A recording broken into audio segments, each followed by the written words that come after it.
Welcome my dear students, this is Anupam Gupta AG your silver sir. और आज आपके लिए मैं वन शॉट लेक्चर लेके आ गया हूं हमारे some basic concepts of chemistry. That is the first chapter जो कि हम यहां पर देखते हैं। और इस वन शॉट लेक्चर से आपके पास रिवीजन हो जाएगा। अगर आपने ऑलरेडी इन चीज़ों को नहीं पढ़ा है तो काफ़ी सारे कंसेप्ट जो हैं अपने पास फिजिकल केमिस्ट्री में जो अप्लाई होते हैं इस चैप्टर से निकल के आते हैं।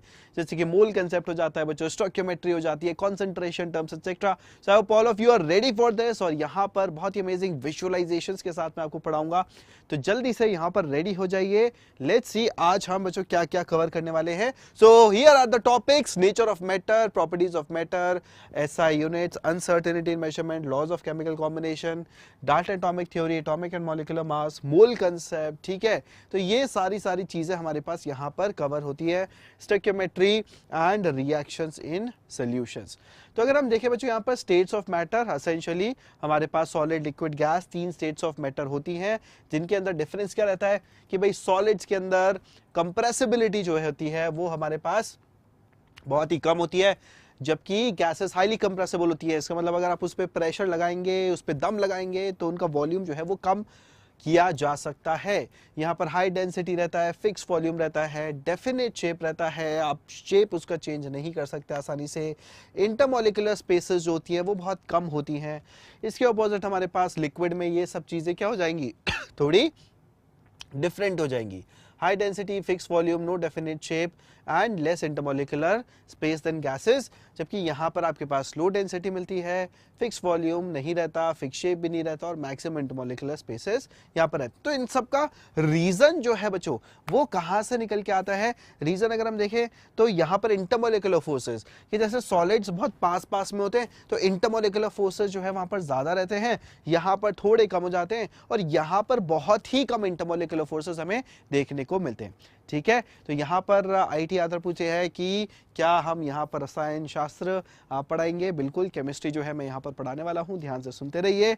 और पूरा लेक्चर जो है वो आपको बहुत शॉर्ट के अंदर इन सारे कंसेप्ट्स को जो है यहाँ पर बता देंगे। ठीक है, चलिए अब देखो नेक्स्ट हमारे पास क्या आता है बच्चों। सॉलिड, लिक्विड, गैस के बारे में हमें पता है कि सॉलिड हमारे पास जैसे आइस क्यूब होते हैं, आइस क्यूब अगर मेल्ट हो जाए तो हमारे पास लिक्विड वाटर बनता है। और अगर लिक्विड वाटर को आप हीट कर देते हैं बच्चों तो आपके पास वाटर वेपर्स जो है वो क्रिएट होती है। तो ये जो है हमारे पास this is interconversion of states of matter, एक से दूसरी स्टेट में किस तरीके से जाते हैं, और ये हीट करने पर हो रहा है। अगर आप कूल डाउन करेंगे तो उल्टी चीज होगी, वेपर्स जो है कूल होकर लिक्विड बनाते हैं और वो कूल होके हमारे पास क्या बनाते हैं? सॉलिड क्रिएट करते हैं। ठीक है, सो हमारे पास तीन states of matter inter convert हो सकते हैं by changing the condition of temperature and pressure. Pressure भी ध्यान रखिएगा, प्रेशर भी बच्चों चेंज करने पर आपके पास जो स्टेट्स ऑफ मैटर होती हैं वो चेंज होती हैं। सॉलिड से लिक्विड जा सकता है, लिक्विड से गैस जा सकता है, डिपेंडिंग ऑन आप प्रेशर किस तरीके से यहाँ पर लगा रहे। अब जैसे अगर हम देखें यहाँ पर इंटर कन्वर्जन, तो हमें यहाँ पर दिख रहा है कि भाई आइस है, आइस को थोड़ा सा हीट करा, आप देखो यहाँ पर लिक्विड में कन्वर्ट हो रही है वो आइस। ठीक है, टेम्परेचर आपके पास इंक्रीज होगा और एक पॉइंट बाद आपके पास वेपर्स जो है वो आने लग जाती है। ठीक है, तो ये पानी का हमारे पास इंटर कन्वर्जन जो है वो हम ध्यान रखेंगे। अब देखिए जो हमारे पास ये बेसिक होती है स्टेट्स ऑफ मैटर, उसके बाद हम मैटर को क्लासिफाई करते हैं। तो मैटर को क्लासिफाई जब करते हैं हमारे पास क्या क्या क्लासिफिकेशन निकल के आते हैं? We have mixtures, we have pure substances. Pure substances में हमारे पास एलिमेंट्स होते हैं, कंपाउंड्स होते हैं, और मिक्सचर्स के अंदर हमारे पास होमोजीनियस मिक्सचर, हेटेरोजीनियस मिक्सचर ये आते हैं। सो इन सभी के अंदर अगर देखा जाए what we have here is कि मिक्सचर जो है बच्चों वो हमारे पास दो या उससे ज्यादा प्योर सब्सटेंस को मिक्स करने से बने होते हैं। जैसे कि अगर हम देखें शुगर सोल्यूशन इन वाटर, अगर आप पानी में चीनी डालेंगे तो पानी अपने आप में एक प्योर कंपाउंड है, शुगर अपने आप में एक प्योर कंपाउंड है। ऐसे दो प्योर कंपाउंड को मिक्स करके हम मिक्सचर जो है वो क्रिएट करते हैं। तो प्योर सब्सटेंसेस हमारे पास ऐसे होते हैं जिसमें एक ही टाइप के मॉलिक्यूल्स मिले, एक ही टाइप के एटम्स मिले। तो हमारे पास शुगर हो गया, वाटर हो गया, सिल्वर हो गया, गोल्ड हो गया, ये सभी कंपाउंड्स हमारे एक ही टाइप के मॉलिक्यूल से बने होते हैं। फिर हमारे पास जो मिक्सचर्स होते हैं उसको हम फर्दर सब क्लासिफाई कर सकते हैं एज होमोजीनियस, हेटेरोजीनियस। होमोजीनियस का मतलब क्या होता है कि components completely mix with each other. जैसे कि अगर मैं बनाता हूं कॉफी, तो आप देखेंगे कि कॉफी के कहीं पर भी आप लीजिए सिप,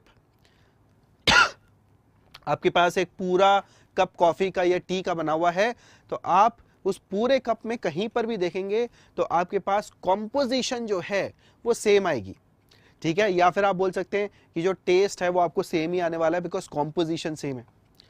सो उसी तरीके से हमारे पास जैसे ये है स्टील वगैरह, तो पूरा का पूरा एक स्टील का पाइप अगर हम लेंगे तो ऐसा नहीं है, वहां पर अलग अलग जगह अलग अलग कॉम्पोजिशन मिलेगी, सेम कॉम्पोजिशन हमें पूरे पाइप के अंदर मिलने वाली है। सो ऐसे होते हैं हमारे पास होमोजीनियस।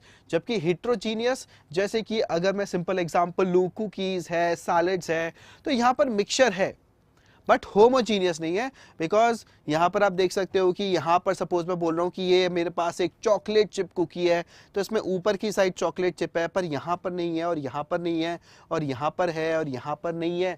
तो इसका मतलब हम यहां पर कॉम्पोजिशन जो है उसको क्या नहीं बोल सकते, कॉम्पोजिशन को कांस्टेंट नहीं बोल सकते।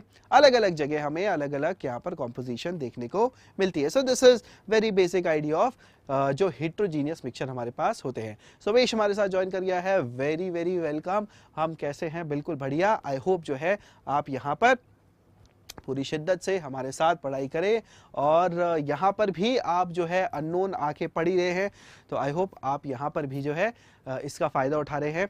और यहाँ पर देखो काफ़ी मेहनत करके ये प्लेटफॉर्म जो है तैयार किया गया है और इसके फीचर्स आप देखेंगे काफ़ी बढ़िया फीचर्स है, जो एक अच्छे टीचर को, ठीक है, और बढ़िया तरीके से पढ़ाने में बहुत हेल्प करते हैं। आई होप आप भी हम लोगों को यहाँ पर सपोर्ट करें इस प्लेटफॉर्म को जो है बढ़िया बनाने के अंदर, इस प्लेटफॉर्म को सक्सेसफुल बनाने के अंदर, ठीक है। चलिए नेक्स्ट में जो हमारे पास एलिमेंट्स आते हैं, एलिमेंट्स क्या होते हैं कि पार्टिकल्स जिसके अंदर एक ही टाइप के एटम्स हो। तो हाइड्रोजन एक एलिमेंट है, ऑक्सीजन एलिमेंट है, नाइट्रोजन एलिमेंट है, एंड सो ऑन। जब हमारे पास एलिमेंट्स कंबाइन होते हैं तो वो मॉलिक्यूल के फॉर्म में एग्जिस्ट कर सकते हैं। जैसे हाइड्रोजन का एक एटम दूसरा एटम से मिलके हाइड्रोजन के मॉलिक्यूल के फॉर्म में जो है आपसे यहाँ पर जो है एक नए मॉलिक्यूल के फॉर्म में मिल जाता है ना। अब देखो यहाँ पर सोडियम, कॉपर, सिल्वर, ये सारे के सारे एग्जाम्पल हैं, ठीक है।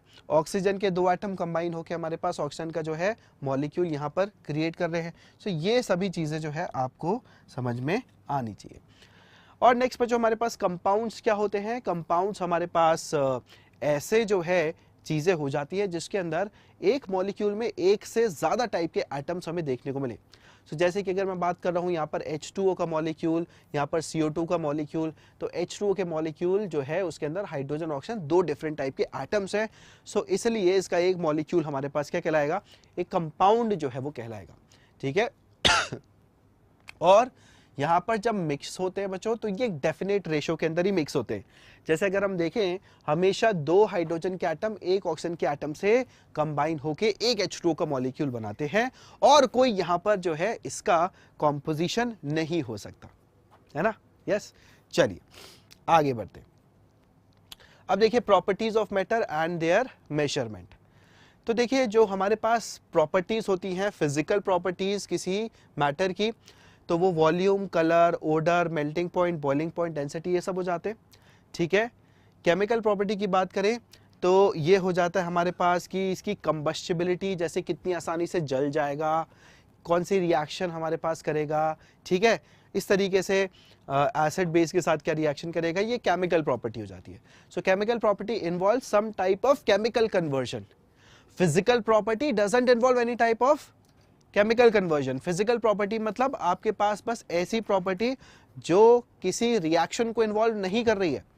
जैसे अगर मैं बोलूं कि कोई चीज मेल्ट हो रही है, तो वहां कोई रिएक्शन नहीं हो रही है, वहां बस आपका स्टेट जो है वो कन्वर्ट हो रहा है। तो मेल्टिंग पॉइंट किसी चीज का क्या हो जाएगा, एक फिजिकल प्रॉपर्टी जो है वो कहलाएगा। वॉल्यूम एक फिजिकल प्रॉपर्टी कहलाएगा, कलर फिजिकल प्रॉपर्टी कहलाएगा, बिकॉज इनमें कोई भी रिएक्शन इन्वॉल्व हमारे पास नहीं हो रही है, ठीक है। मोल कंसेप्ट भी इसमें पढ़ेंगे, यस मोल कंसेप्ट भी आज हम पढ़ने वाले हैं। सबसे पहले हम ये जो बेसिक्स है, ठीक है, जो थोड़ा बहुत रिवाइज भी आपके लिए हो जाएगा, अगर आप जूनियर क्लासेस में इसको पढ़ चुके हैं तो उसके लिए रिवीजन भी हो जाता है, ठीक है। और मोल कंसेप्ट जो है उसके अंदर हम कन्वर्शन सब सीखेंगे, तो वो वाली चीज़ भी हमारे सामने यहाँ पर आएगी, किस तरीके से मोल कंसेप्ट के अलग अलग कन्वर्जन हमारे पास रहते हैं। लिमिटिंग रिएजेंट और स्टोइकियोमेट्री का कंसेप्ट भी हटा दीजिएगा, इसमें प्लीज़ हटा देना है कि लगाना है ना, लगाना है ना, isn't it? तो हम पढ़ेंगे math approach, limiting reagent, stoichiometry, वो भी देखेंगे। चलिए अब देखो हमारे पास जो फिजिकल क्वांटिटी होती है ना, एक फिजिकल क्वांटिटी क्या होती है? Quantity that can be measured in terms of which laws of science are describe, right. तो जैसे अगर मैं बोल रहा हूं कि किसी चीज की लेंथ मीटर में हम जो है यहां पर देखेंगे, किसी चीज का किसी चीज के होने का टाइम सेकेंड्स के अंदर हम देखते हैं, या जो करंट है, करंट को हम एम्पियर्स के अंदर जो है मेजर करते हैं। तो ये सारी चीजें बच्चों हमारी क्या होती हैं? फिजिकल क्वांटिटीज होती है ना। और ये जो यूनिट्स है हमारे पास, kilogram, metre, second, ampere etcetera, ये सब यूनिट कहलाती है फिजिकल प्रॉपर्टी की, सो फिजिकल क्वांटिटी की। And that involves comparison with certain basic arbitrarily chosen internationally accepted reference standard called unit. तो होता क्या है, यूनिट्स जो है बच्चों, जैसे कि अगर मैं बोल रहा हूं कि मेरे पास यूनिट जो है मास की वो किलोग्राम है। अब सर 1 किलोग्राम कितना होता है, ये हमें किसने बताया? क्या हमें जो है यहाँ पर नेचर के अंदर कोई ऐसी एक चीज मिली थी जिसका वेट हमेशा 1 किलोग्राम होता है? तो ऐसा नहीं है। तो हमने, साइंटिस्ट ने मिलके आर्बिट्रेरीली एक जो है स्टैंडर्ड बनाया, एक स्टैंडर्ड ऐसा वेट बनाया जिसको उन्होंने रख के बोला कि देखो ये 1 किलोग्राम है, इसको मान लो, पूरी दुनिया को मानना पड़ेगा कि ये 1 किलोग्राम है। तो वो आर्बिट्रेरीली चोजन था हमारे पास। आर्बिट्रेरीली मतलब अपने मन से जो है यहाँ पर साइंटिस्ट ने रख दिया, और आप बच्चों को जो है बस एक डेफिनेशन दे दी याद रखने के लिए कि देखिए आपको अगर कोई पूछे 1 किलोग्राम क्या है, तो आप बताना अपनी डेफिनेशन कि देखो वहां पर अपने पास जो है पेरिस के अंदर एक लेबोरेटरी में एक वेट रखा है, वो 1 किलोग्राम है ना।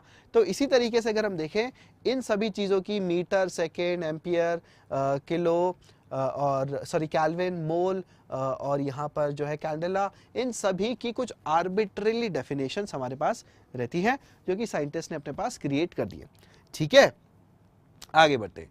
सो फिजिकल प्रॉपर्टीज का अगर मेजरमेंट देखें तो बच्चों हम इसको कैसे करेंगे? इन फिजिकल यूनिट्स के अंदर करते हैं, है ना। जो हमने अभी यूनिट पढ़ी उसको यूज करके हम फिजिकल प्रॉपर्टी का मेजरमेंट कर सकते हैं। और यहाँ पर ध्यान रखना, हम इन ये जो अभी तक यूनिट हमने देखी वो एसआई यूनिट्स थी, ठीक है, यस। और एसआई यूनिट्स जो हैं उसके बेसिस पे हम यहाँ पर जो है इन चीज़ों को कवर करते हैं। अब देखिए फंडामेंटल क्वांटिटीज, जैसे कि एक मीटर का स्केल अगर हम लें तो हमारे पास ये जो 1 मीटर की डेफिनेशन है ये हमने किसी तरीके से बना रखी है ना। और ये हमारे पास क्या होगी? फिजिकल क्वांटिटी होगी which are independent of other physical quantity, किसी पे डिपेंड नहीं करती।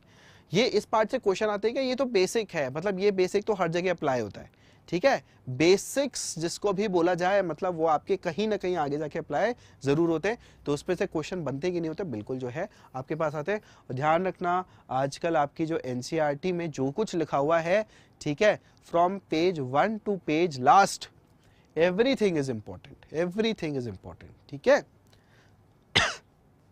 चलिए, तो हमारे पास जो फंडामेंटल क्वांटिटी होती है बच्चों वो कौन कौन सी हो जाती है? जैसे length, mass, time, temperature, electric current, amount of substance और ल्यूमिनस इंटेंसिटी की, ये सारी की सारी एसआई यूनिट्स हमारे पास रहती है। इन एसआई यूनिट्स और इनके जो सिंबल हैं वो आपको यहाँ पर याद होने चाहिए। देखिए metre, kilogram, second, kelvin, ampere, mole और कैंडेला। तो ध्यान रखिएगा यहाँ पर ये सभी की सभी चीज़ें बच्चों हमारे लिए छोटी मोटी बातें हमें लग रही हैं, पर आप देखोगे कि इंपॉर्टेंट हमेशा रहती है। और एक तो फिजिक्स के अंदर भी आप जो है इसको पढ़ते हैं ना, फिजिक्स के अंदर भी पढ़ते कि नहीं पढ़ते हैं? यस। अब देखो नेक्स्ट हमारे पास क्या आता है? नेक्स्ट बच्चों हमारे पास ये आ जाता है कि जो हमारे पास एसआई सिस्टम होता है उसमें हम कुछ प्रीफिक्सेस का यूज कर सकते हैं। जैसे सबसे सिंपल प्रीफिक्स कौन सा है? तो अगर मैं बोलूं if we have unit of length, length की यूनिट जो है बच्चों हमारे पास क्या है? मीटर है सपोज, है ना। लेंथ की यूनिट हमारे पास क्या है? मीटर है। अब मुझे बताओ कि 1000 मीटर कितना होता है? 1000 मीटर को हम और कैसे बोलते हैं? 1 किलोमीटर बोलते हैं ना, 1 किलोमीटर, ठीक है। 1 km because 1000 is 10 raised to power 3 metre is 1 kilo. तो यही हमारे पास क्या हो गया? यहाँ पर जो k हमने बोला, तो kilo is a prefix, kilo is a prefix, जिसका मतलब क्या है? 10 रेज टू पावर 3, है ना। उसी तरीके से देखो हमारे पास टेरा, ठीक है। उसी तरीके से हमारे पास टेरा हो गया, टेट्रा हो गया, ठीक है। 10⁻⁹ की बात करें तो गीगा हो जाएगा एंड सो ऑन। तो ये सारे के सारे हमारे पास कुछ बेसिक प्रीफिक्सेस होते हैं जो आपको याद रखने होते हैं।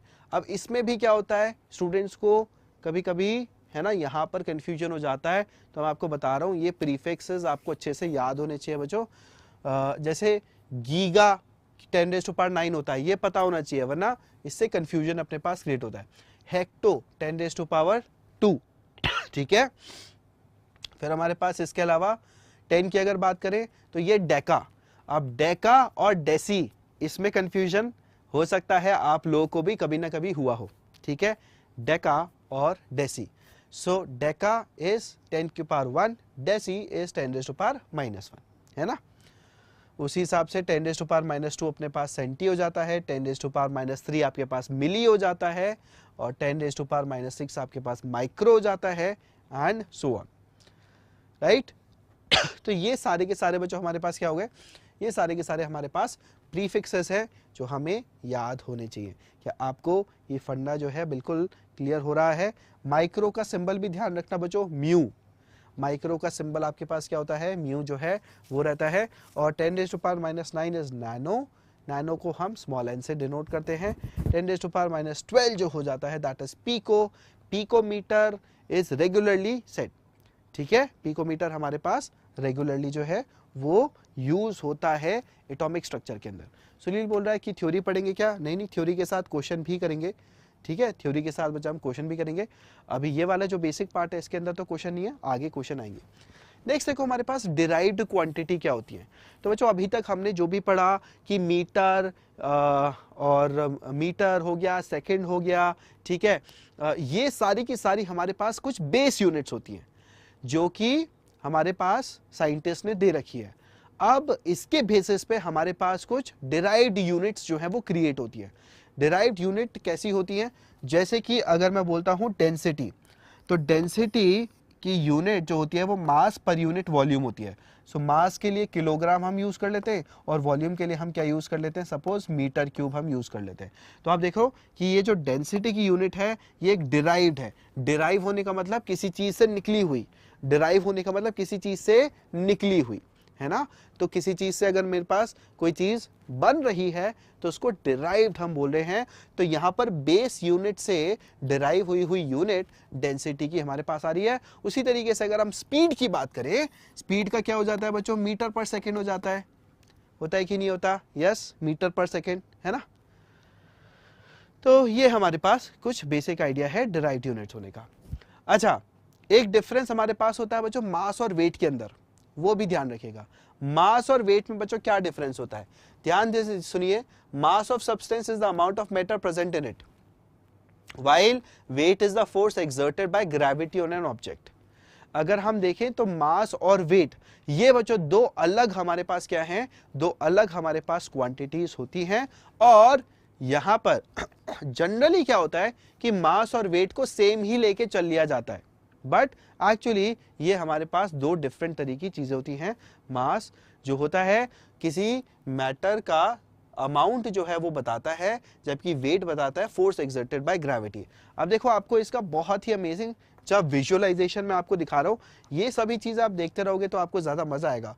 जैसे कि अर्थ की अगर बात करें तो अर्थ पे अगर मैं 10 किलोग्राम अगर मैं मास लेके चल रहा हूं, ठीक है, तो वो मास को अगर मैं किसी वेइंग स्केल पे रखता हूं, जैसे आपके घरों में होगा वेइंग स्केल होगा, ठीक है, जिस पे आप चढ़ के अपना वेट देखते हो, या फिर आपने कहीं पर जो है दुकानों में लगा देखा होगा, ठीक है, वेट, तो वो 10 किलो की चीज अर्थ के ऊपर 10 किलो की जो है रहेगी।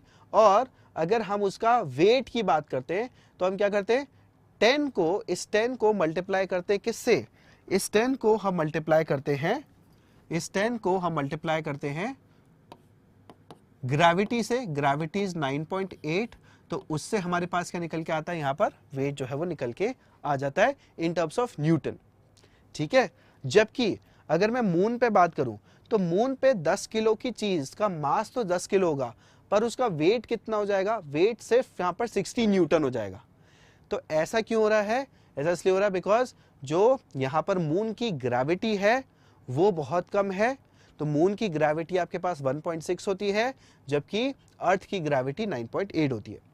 और अगर हम स्पेस की बात करें तो स्पेस में जो कोई ग्रेविटी नहीं होती है, तो देखो आपके पास वेट जो है वो 0 आ जाता है। इसलिए हम बोलते हैं कि स्पेस में वेटलेसनेस होती है। जो एस्ट्रोनॉट्स वगैरह जाते हैं, आप में से काफ़ी बच्चों का यहाँ पर जो है सपना होगा कि हम एस्ट्रोनॉट बने, तो एस्ट्रोनॉट जब जाते हैं आपने देखा होगा कि किस तरीके से वो जो है तैरते रहते हैं हवा के अंदर। So that is weightlessness. ऐसा नहीं है कि उनकी बॉडी में मास नहीं है, पर ग्रेविटी ना होने की वजह से उनको वेट फील नहीं होता है। ठीक है, यस। अच्छा, प्रेप डेस्क पूछा है ड्रॉप लेता हूं तो मुझे अपनी प्रिपरेशन कैसे प्रोसीड करनी चाहिए। जितने भी हमारे पास ड्रॉपर स्टूडेंट्स हैं उनके पास कुछ ना कुछ बेस तो देखो रेडी होता ही है, बस उनको क्या ज़रूरत होती है टाइम लगाने की। आप ये मान के चलिए कि अगर आप ड्रॉप कर रहे हैं तो आप दिन का 8 से 10 घंटा जो है वो पढ़ाई में लगा रहे हैं।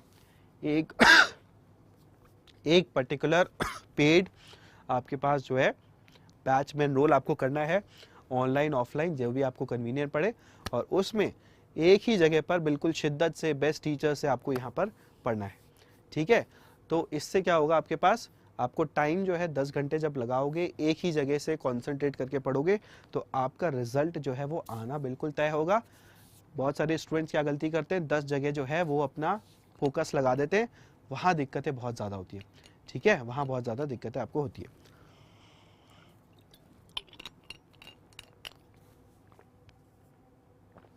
चलिए नेक्स्ट हमारे पास बच्चों यहाँ पर वॉल्यूम की हम बात करें तो देखिए वॉल्यूम जो है लैबोरेटरी में बहुत अलग अलग तरीके से मेजर किया जाता है।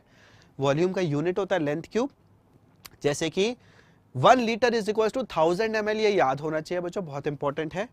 और 1000 ml is also equal to 1000 centimetre cube, है ना।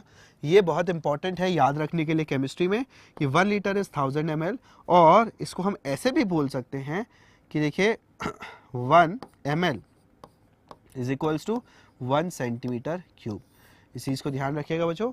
1000 centimetre cube is equals to 1 dm cube. So this is 1 dm cube जो है वो हमारे पास 1000 सेंटीमीटर क्यूब है, और 1000 centimetre cube is 1000 ml also. So that is 1 litre, है ना।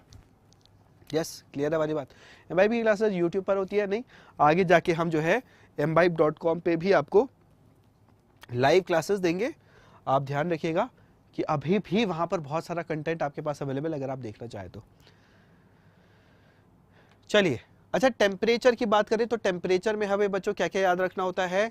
टेम्परेचर हमारे पास 3 स्केल्स होते हैं, केल्विन और सेल्सियस, डिग्री सेल्सियस और डिग्री फ़ारेनहाइट। तो केल्विन स्केल जो होता है उसको हम एब्सोल्यूट स्केल भी बोलते हैं, और इस स्केल में क्या रहता है, जो डिग्री सेल्सियस है उसमें अगर हम 273 ऐड कर देते हैं तो वो हमारे पास केल्विन के अंदर टेम्परेचर निकल के आता है। ठीक है, और डिग्री फ़ारेनहाइट और डिग्री सेल्सियस के अंदर हमारे पास क्या रिलेशन होता है, degree Fahrenheit is equal to 9/5 + 32। तो ये हमारे पास 3 तरह के स्केल्स होते हैं। इनका ये मतलब नहीं है कि अगर मैं अलग अलग स्केल पे कोई चीज़ मेजर कर रहा हूँ तो वो जो है उसकी वैल्यू अलग अलग आ रही है तो हमारे पास वो चीज़ ही अलग है, ऐसा नहीं है। अगर मैं बॉडी टेम्परेचर जो है मेजर करता हूँ तो मेरे पास फ़ारेनहाइट स्केल पे 97, 98 कुछ आता है, जो सेल्सियस स्केल है उस पर 37 डिग्री कुछ आएगा, और अगर केल्विन स्केल पे देखेंगे तो 310 केल्विन आएगा। तो बॉडी का टेम्परेचर जो भी है आप जिस भी स्केल पे मेजर कर रहे हैं उससे फ़र्क नहीं पड़ रहा, बॉडी का टेम्परेचर तो सेम ही रह रहा है ना। बस वैल्यू जो है अलग अलग स्केल पे अलग अलग आपके पास रहती है, और ये कन्वर्शंस आपको जो है बच्चों याद होने चाहिए। ठीक है जी, फंडा बिल्कुल क्लियर है। अब देखो यहाँ पर जो है जो भी हमारे साथ स्टूडेंट जुड़े हैं, स्पेशली जो 23 की तैयारी कर रहे हैं उनके लिए तो जो है बस एग्ज़ाम आ ही गया है। 24 की जो तैयारी कर रहे हैं उनको मैं बताना चाहता हूँ कि वो जैसे एम्बाइब के जो प्लेटफॉर्म है उस पर आज भी जाके आप बहुत सारा प्रैक्टिस और टेस्ट जो है बच्चों दे सकते हैं, और वो प्रैक्टिस और टेस्ट बिल्कुल आपके लिए फ्रीली अवेलेबल हैं, कोई कॉस्ट नहीं है। सिर्फ आपको वहाँ पर एनरोल करना है, और एनरोल करके आपके बहुत ही अमेजिंग तरीके से एक प्लेटफॉर्म हमने क्रिएट करा है, उसको आपको यूज़ करना है अपने प्रैक्टिस और टेस्ट देने के लिए। उसे एंड में अगर आप देखेंगे ना, पूरा टेस्ट अगर ख़त्म करते हैं तो आपके बहुत अमेजिंग फीडबैक भी वहाँ पर दिया जाता है। वो फीडबैक भी बहुत आपके लिए हेल्पफुल रहेगा to get to better ranks, है ना। बहुत सारे स्टूडेंट्स का रैंक इंप्रूव नहीं हो पाता, तो वो कहीं ना कहीं आपके पास किससे रिलेटेड होता है, वो आपके पास कहीं ना कहीं रिलेटेड होता है अपने प्रैक्टिस से। चलिए देखिए, बहुत अमेजिंग तरीके से आपके पास एक क्वेश्चन है। एम्पियर, है ना, एम्पियर जो है वो हमारे लिए करंट की यूनिट हो गई, यस। कैंडेला जो होता है बच्चों, वो हमारे पास किसका हो जाता है, वो हमारे पास लाइट का हो जाता है यूनिट। और सेल्सियस जो है वो हमारे पास टेम्परेचर का यूनिट हो जाता है ना। तो ये हमारे पास अलग अलग फिजिकल क्वांटिटी के यूनिट्स हैं। अब आते हैं बच्चों concept of uncertainty in measurement. अभी देखो, हमने ये बात करी कि हम चीजों को मेजर जो है वो करते हैं यूजिंग दिस एसआई स्केल या फिर एसआई जो यूनिट सिस्टम है उससे। पर होता क्या है कि सपोज हम लैबोरेटरी में, ठीक है, यहां पर अगर मैं देखूं लैबोरेटरी में जो हमारे वो है, सपोज मुझे एक चीज मेजर करनी है, सपोज मुझे इस पेन की लेंथ मेजर करनी है, ठीक है, तो मैं क्या करूंगा, इस पे स्केल लगाऊंगा। अब होता क्या है कि जब भी हम कोई भी चीज का मेजरमेंट करते हैं बच्चों लैबोरेटरी में जाके, खुद से खड़े होके, तो हमेशा क्या होता है कि आपकी कुछ ना कुछ वहां पर अनसर्टेनिटी रहती है या कुछ ना कुछ एरर रहती है। इसका मतलब है कि अगर सपोज मेरे पास वैल्यू इसकी 15 सेंटीमीटर है, एग्जैक्टली इसकी एग्जैक्टली 15 सेंटीमीटर है, तो मैं अगर इसको मेजर करूंगा एक स्केल के थ्रू, तो हो सकता है मुझे 14.9 सेंटीमीटर मिले या 15.1 सेंटीमीटर मिले, ठीक है। इस तरह की कुछ वैल्यूज मुझे नजर आएंगी। क्यों? क्योंकि देखो, जब मैं इसको मेजर कर रहा हूं स्केल लेके, तो मैं अपनी आंखों से देख रहा हूं। अब इंसान की आंखें जो है ना, वो किस एंगल पे देख रही हैं, ठीक है, ऐसे मैं देख रहा हूं स्केल को, ऐसे मैं देख रहा हूं स्केल को, ऊपर से मैं देख रहा हूं, उस एंगल के बेसिस पे उसकी वैल्यू जो है वो अलग अलग नजर आती है हमको। सो बच्चों, हमारे पास जब भी कोई भी चीज का मेजरमेंट किया जाता है रियल लाइफ में, वो 100% एक्यूरेट होना जरूरी नहीं है, उसमें हमेशा आपको क्या मिल सकती है, कुछ अनसर्टेनिटी जो है वो मिलेगी। और जब मेजरमेंट किया जाता है बच्चों, तो हम उसे साइंटिफिक नोटेशन के अंदर जो है डिनोट करते हैं, ताकि हमें ये पता लगे कि वहां पर कितनी अनसर्टेनिटी देखने को मिल रही है। सबसे पहले साइंटिफिक नोटेशन देख लेते हैं, बहुत सिंपल सी चीज होती है हमारे पास। तो हम बोल रहे हैं कि जैसे ये नंबर है, ये एक साइंटिफिक नोटेशन में है। साइंटिफिक नोटेशन में क्या रहता है कि आपके पास ऐसे एक डिजिट होगी, उसके बाद डेसिमल होगा, उसके बाद सारी डिजिट्स होंगी, फिर उसको आप मल्टीप्लाई करेंगे और 10 raise to power some coefficient के फॉर्म में जो है यहां पर लिखेंगे, है ना। तो अब जैसे अगर मैं लिख रहा हूं 232.508, तो इसको लिखने के लिए हम क्या करेंगे, ये जो अपने पास यहां पर क्या है, ये जो अपने पास यहां पर वो है डॉट, इसको हम यहां पर मूव करेंगे, है ना, इसको हम यहां पर मूव करेंगे, 2.32508 इसको लिखेंगे। तो उस प्रोसेस के अंदर हमारे पास क्या हुआ, जब हमने ये जो डेसिमल है इसको 2 डिजिट आगे करा, तो फिर हमें क्या करना पड़ेगा, हमें यहां पर इसको 10 रेज़ टू पावर 2 से मल्टीप्लाई करना पड़ेगा। So this number is coming as 2.32508 into 10 raise to power 2। ये बच्चों हमारे पास साइंटिफिक नोटेशन जो है वो रहती है for measurement of various things, है ना। तो हमें इसी को ही यूज करना होता है।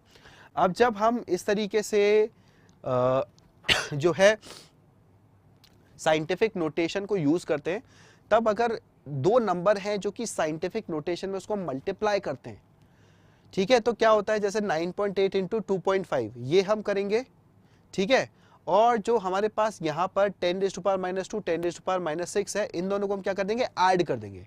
सो -2 और -6 को ऐड कर देंगे मल्टीप्लिकेशन के टाइम पे। जबकि अगर मेरे पास ये नंबर है, इनको डिवाइड मुझे करना है, तो डिवाइड करते हुए क्या करेंगे, 2.7 को 5.5 से करेंगे और 10 रेज़ टू पावर -3 से 10 रेज़ टू पावर 4 इसको जब डिवाइड करेंगे तो -3 और -4 ये हम यहाँ पर कर देंगे। मतलब डिनोमिनेटर वाला कोफिशिएंट जो है उसको न्यूमरेटर में से हमें माइनस करना होता है, राइट। तो इस तरीके से हमारे यहाँ पर नंबर जो है निकल के आते हैं साइंटिफिक नोटेशंस के अंदर। सिमिलरली अगर मुझे ऐड या सब्ट्रैक्ट करना होता है तब हम क्या करते हैं बच्चों, ऐड और सब्ट्रैक्ट करते वक्त आप ध्यान से देखो, जैसे 2.35 प्लस 9.85, तो इन दोनों को हमने ऐड करा 3.35 आ रहा, और 10⁴ और 10⁻³ इनको अगर हम देखें तो क्योंकि ये अलग अलग है, ठीक है, तो इसलिए पहले 9.85 को हमने 0.985 में कन्वर्ट करा। ये कैसे कन्वर्ट करा, तो 9.85 को 0.985 में हमने कन्वर्ट करा ताकि अपने पास 10⁴ यहां पर आ जाए। यहां पर 10⁴ है, यहां पर 10⁴ है, तो हम क्या करते हैं, जो भी साइंटिफिक नोटेशन के अंदर नंबर लिखे होते हैं, अगर उनको ऐड सब्ट्रैक्ट करना होता है तो उनके जो नंबर्स होते हैं उनके कोफिशिएंट को हम सेम कर देते हैं। यहाँ 4 है, यहाँ 3 है, तो दोनों को हमने 4 कर दिया, और फिर अब हम यहाँ पर डायरेक्टली इसको ऐड कर रहे हैं। जब सब्ट्रैक्ट करेंगे तो आप देखो ये नंबर है, ये नंबर है, इसमें 10⁻², इसमें 10⁻³ है, तो हम क्या करेंगे, इसके अंदर हम यहाँ पर इन कोफिशिएंट्स को पहले सेम कर देंगे, दैट इज 10⁻² और 10⁻² कर देंगे। तो 10⁻² करने के लिए हमने क्या करा, यहाँ पर ये 5.8 के अंदर 10⁻1 से मल्टीप्लाई कर दिया, सो ये 0.58 हमारे पास निकल के आ रहा है। तो आई होप आपको ये वाले फंडे जो है बिल्कुल क्लियर हो गए बच्चों, ठीक है। चलिए अब नेक्स्ट है बच्चों हमारे पास सिग्निफिकेंट फिगर्स। तो होता क्या है कि जो हमारे पास यहाँ पर इस तरीके से मेजरमेंट किया जाता है, सबसे पहले तो हमने सीखा कैसे साइंटिफिक नोटेशन के अंदर उसको लिखते हैं। फिर सिग्निफिकेंट फिगर्स क्या होते हैं, these are meaningful digits which are known with certainty +1 which is estimated और अनसर्टेन। जैसे कि सपोज मैं कोई मेजरमेंट ले रहा हूं यहाँ पर, तो आप देखो यहाँ पर अगर मैंने स्केल को कुछ इस तरीके से रखा है, ठीक है, तो मेरी वैल्यू यहाँ पर कितनी निकल के आ रही है, 25.1 कुछ निकल के आ रही है, ठीक है। जबकि अगर ये थोड़ा सा भी टेढ़ा हो गया तो इसकी वैल्यू देखो कितनी निकल के आ रही है, 25.2 कुछ निकल के आ रही है। तो होता क्या है कि जब भी हम लैबोरेटरी के अंदर मेजरमेंट करते हैं, तो मैंने आपको क्या बताया बच्चों कि वो जो मेजरमेंट है उसमें कुछ ना कुछ आपकी अनसर्टेनिटी रहती है।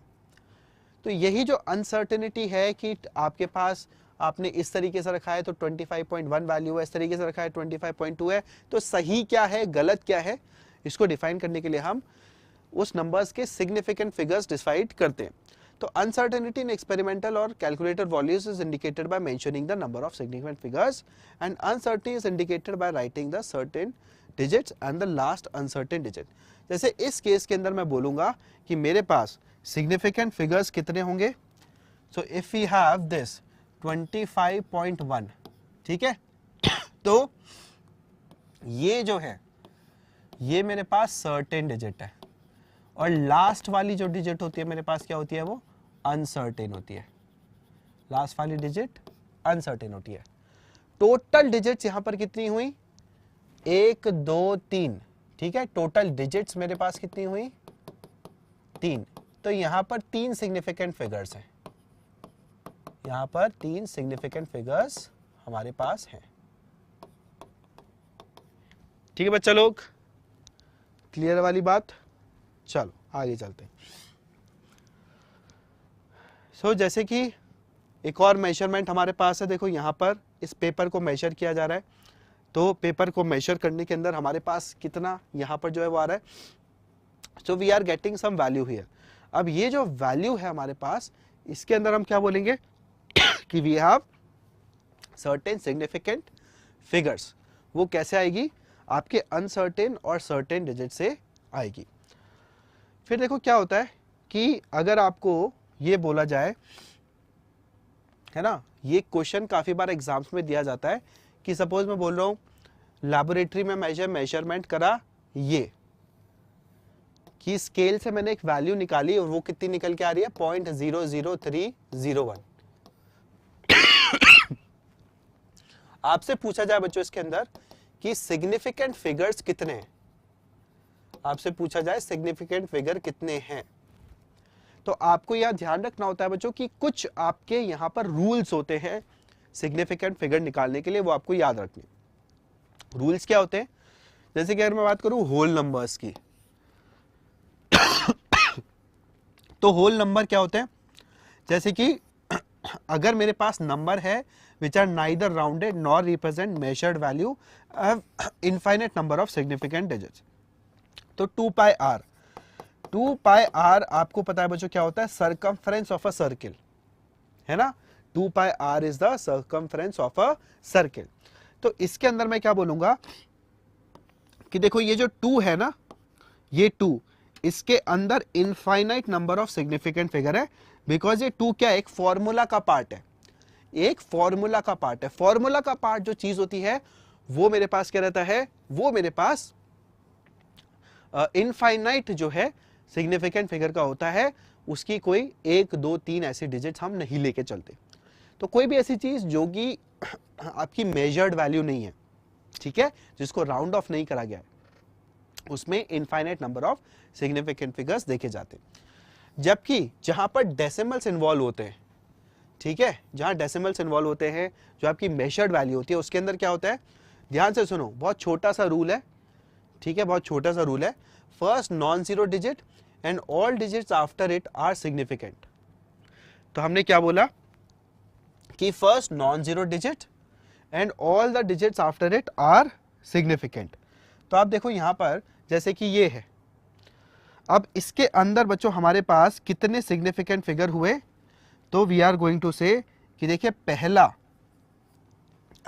3 जो है ना, सो this is the first non zero digit, है ना, देखो 0 है, फिर 0 है, फिर 0 है, उसके बाद 3 है, तो 3 क्या है, पहला नॉन जीरो डिजिट है, तो 3 हमारा सिग्निफिकेंट हुआ, ये सारे के सारे 0 हमारे सिग्निफिकेंट नहीं हुए, ये सारे के सारे 0 सिग्निफिकेंट नहीं है, 3 0 है, और 3 के बाद जितने भी हैं वो सारे सिग्निफिकेंट है, 3 के बाद जितने भी हैं वो सारे सिग्निफिकेंट है। तो ये 3 प्लस 0 प्लस 0 प्लस 1, तो टोटल मिला के 4 सिग्निफिकेंट फिगर अपने पास यहां पर रहेंगे, ठीक है। अब 3.0 के अंदर हम क्या बोलेंगे, 3 है फर्स्ट नॉन जीरो डिजिट, उसके बाद यहां पर ये 0 लिखा हुआ है, तो यहां पर आपके 2 सिग्निफिकेंट फिगर्स जो है वो रहेंगे। यहां पर देखिए 3.001, ये फर्स्ट नॉन जीरो डिजिट है, उसके बाद आपके पास 001, तो टोटल 4 सिग्निफिकेंट फिगर यहां पर है। ध्यान दीजिएगा 10⁻³ जो है बच्चों वो कॉफिशिएंट है, ठीक है, उसको आप सिग्निफिकेंट फिगर्स के अंदर काउंट नहीं करते, उसको सिग्निफिकेंट फिगर्स में आप काउंट नहीं करते, ठीक है। चलिए अब नॉन डेसिमल्स के अंदर क्या होता है वो ध्यान से सुनो, first non zero to last non zero digits are significant. जो हमारे पास बच्चों नॉन डेसिमल चीजें होती हैं उसके अंदर first non zero to last non zero digits are significant. जैसे कि यहां पर क्या हुआ, जैसे कि यहां पर आपके पास 3000, तो 3000 में 3 पहला नॉन जीरो है, और यही क्या है, लास्ट भी है, first and last non zero digit. तो देखिए यहां पर टोटल सिग्निफिकेंट फिगर कितने आए, यहां पर 1 ही आए, यहां देखिए सिर्फ 1 ही है, एक ही सिग्निफिकेंट फिगर है वो 3। यहां देखिए यहां पर भी वही एग्जांपल है, 3 जो है पहला नॉन जीरो है और यही लास्ट अपने पास नॉन जीरो भी है, तो यहां पर कितने हुए, 1। यहां देखिए पहला और फिर ये आखिरी, so this is first and this is last, सो 3001, तो टोटल मिला के 4 सिग्निफिकेंट फिगर हमारे पास निकल के आ रहे हैं। ये बच्चों हमारे पास यहाँ पर कुछ बेसिक आइडिया हो गया, इसको याद रखिएगा। आई होप जो है आपको ये फंडे याद हो गए हैं ऑलरेडी, कोई बहुत डिफिकल्ट नहीं है, इसको जल्दी से नोट डाउन भी कर लो, नोट डाउन करना है तो फिर हम इसमें आगे जो है वो बढ़ेंगे। यस।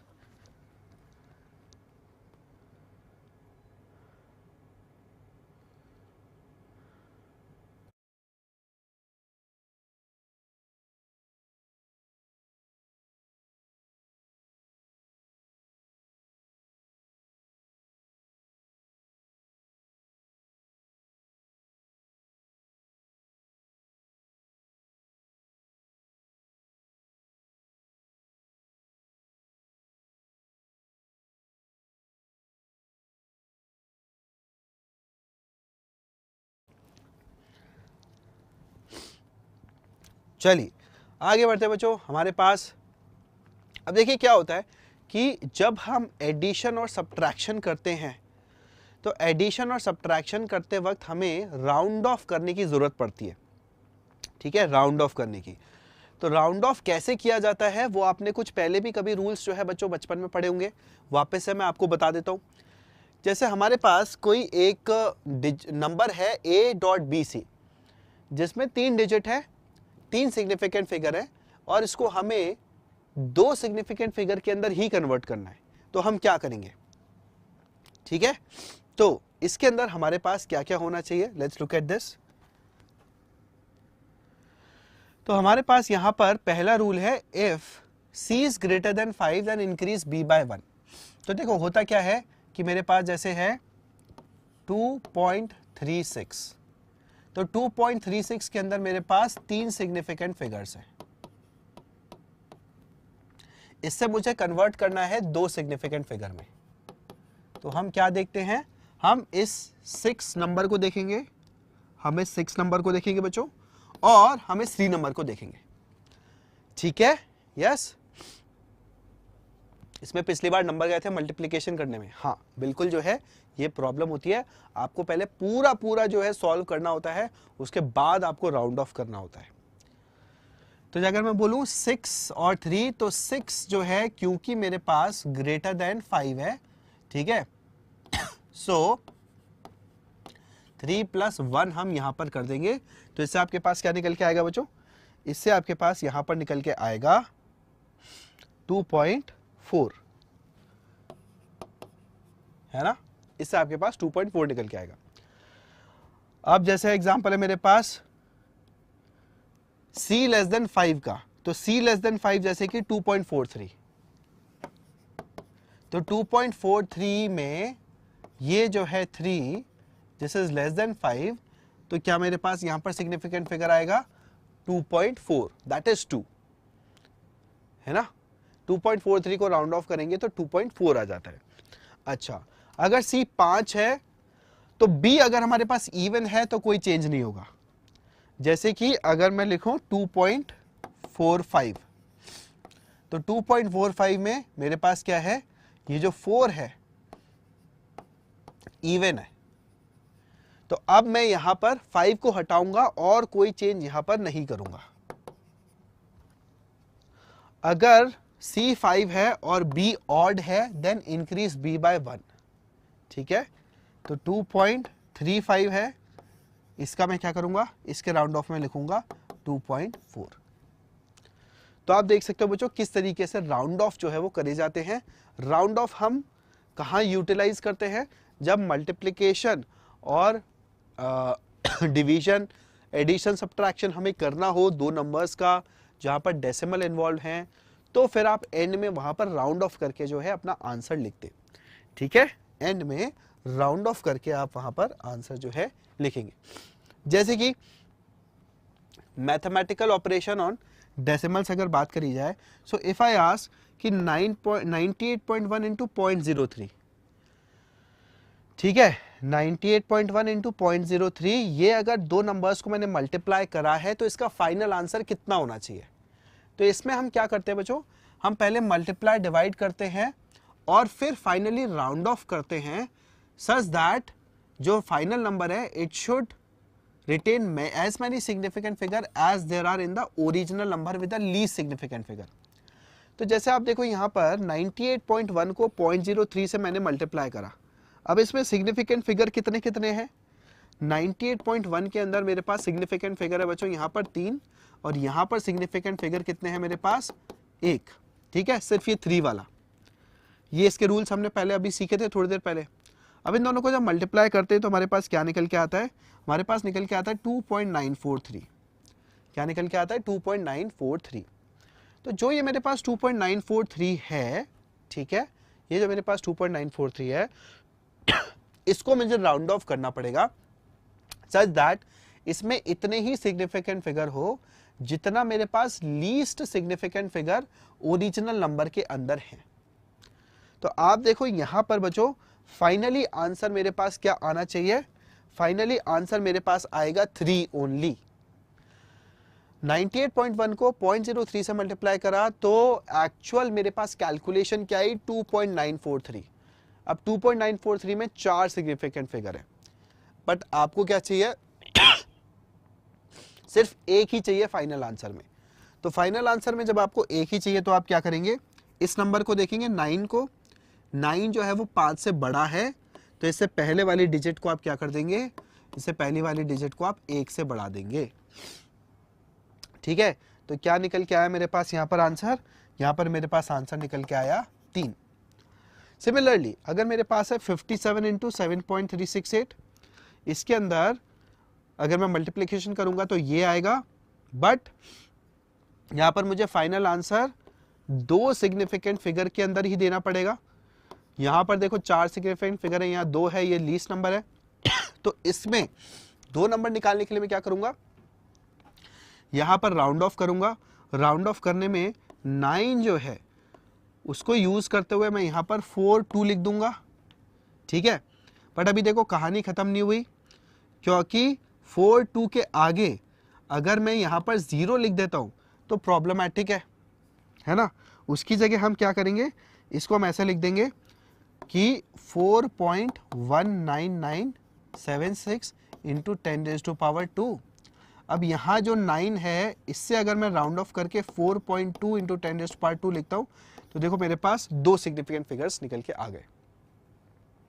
ये बच्चों हमारे पास क्या होता है, मल्टीप्लिकेशन डिवीजन के अंदर सिग्निफिकेंट फिगर कैसे निकालेंगे, राउंड ऑफ रूल्स कैसे लगाएंगे, वो अपने पास पूरा डिस्कशन हो गया।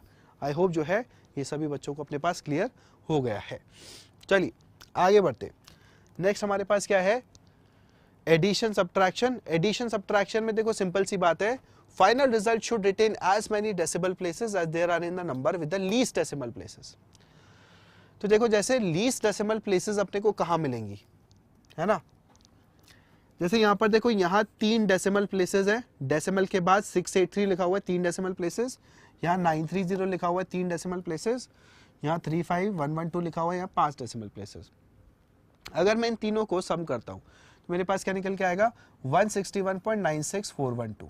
ठीक है, यस।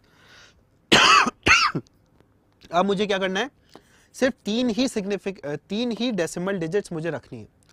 तो 96412 को मैं ऐसे राउंड ऑफ करूंगा सच दैट मेरे पास 3 ही डेसिमल प्लेसेस बचे। तो वो कैसे होगा, तो 964 इसके बाद 1 और 2 इसको हम हटा देते हैं तो हमारे पास आंसर कितना आ रहा है 161.964। तो डेसिमल प्लेसेस की बात कर रहे हैं। यहां पर देखो 45001, यहाँ 56.355, इसमें डेसिमल प्लेसेस 3 हैं, इसमें डेसिमल प्लेसेस 0 हैं। तो फाइनल आंसर के अंदर कोई भी डेसिमल प्लेस आपकी नहीं आनी चाहिए, क्योंकि यहां पर डेसिमल प्लेसेस 0 हैं। तो फाइनल आंसर इसमें निकल के आ रहा है कितना 44866। ये हो गए बच्चों हमारे पास एडिशन सब्ट्रैक्शन मल्टीप्लिकेशन डिवीजन के रूल्स कि हम किस तरीके से वहां पर फाइनल आंसर को जो है लिखते हैं और कौन से वाले रूल्स लगा के हम राउंड ऑफ करते हैं, है ना। आगे बढ़ते नेक्स्ट बच्चों हमारे पास कुछ ये है डायमेंशनल एनालिसिस वाला फंडा, तो इसको भी सुन लो। देखो जब हम डायमेंशन देखते हैं, जैसे 3 इंच टू सेंटीमीटर, तो 3 इंच को अगर मुझे सेंटीमीटर में कन्वर्ट करना है तो हम डायमेंशनल एनालिसिस के थ्रू जाते हैं। जैसे कि 1 इंच होता है 2.543, तो 3 इंच के अंदर 3 inch into 2.54 centimetre divided by 1, है ना। तो जब हम ये करेंगे तो इंच से इंच कट जाएगा और 3 इंटू 2.54 सेंटीमीटर अपने पास निकल के आएंगे। तो अगर मुझे इंच से सेंटीमीटर में कन्वर्ट करना है तो मुझे इस तरह का कन्वर्जन फैक्टर यूज करना पड़ेगा कि 2.54 सेंटीमीटर पर इंच रहते हैं, है ना। आगे बढ़ते चलिए, आपके पास जैसे एक क्वेश्चन था बच्चों, जेई का क्वेश्चन था, इसमें जो है आपके पास मल्टीपल कैलकुलेशंस थी। ठीक है, इसको एक बार खुद से ट्राई करिएगा, इसका आंसर भी मैं आपको बता देता हूँ। ठीक है, ये बस आपके पास बेसिक कैलकुलेशंस के ऊपर क्वेश्चन था, इसको जरूर ट्राई करिएगा। नेक्स्ट हमारे बच्चों लॉज ऑफ केमिकल कॉम्बिनेशन और डाल्टन्स एटॉमिक थ्योरी के ऊपर। तो लॉज ऑफ केमिकल कॉम्बिनेशन, ये हमारे पास जो टॉपिक होता है ये भी जूनियर क्लासेस के अंदर कहीं ना कहीं आता है। इसके अंदर क्या क्या रहता है ध्यान से सुनो।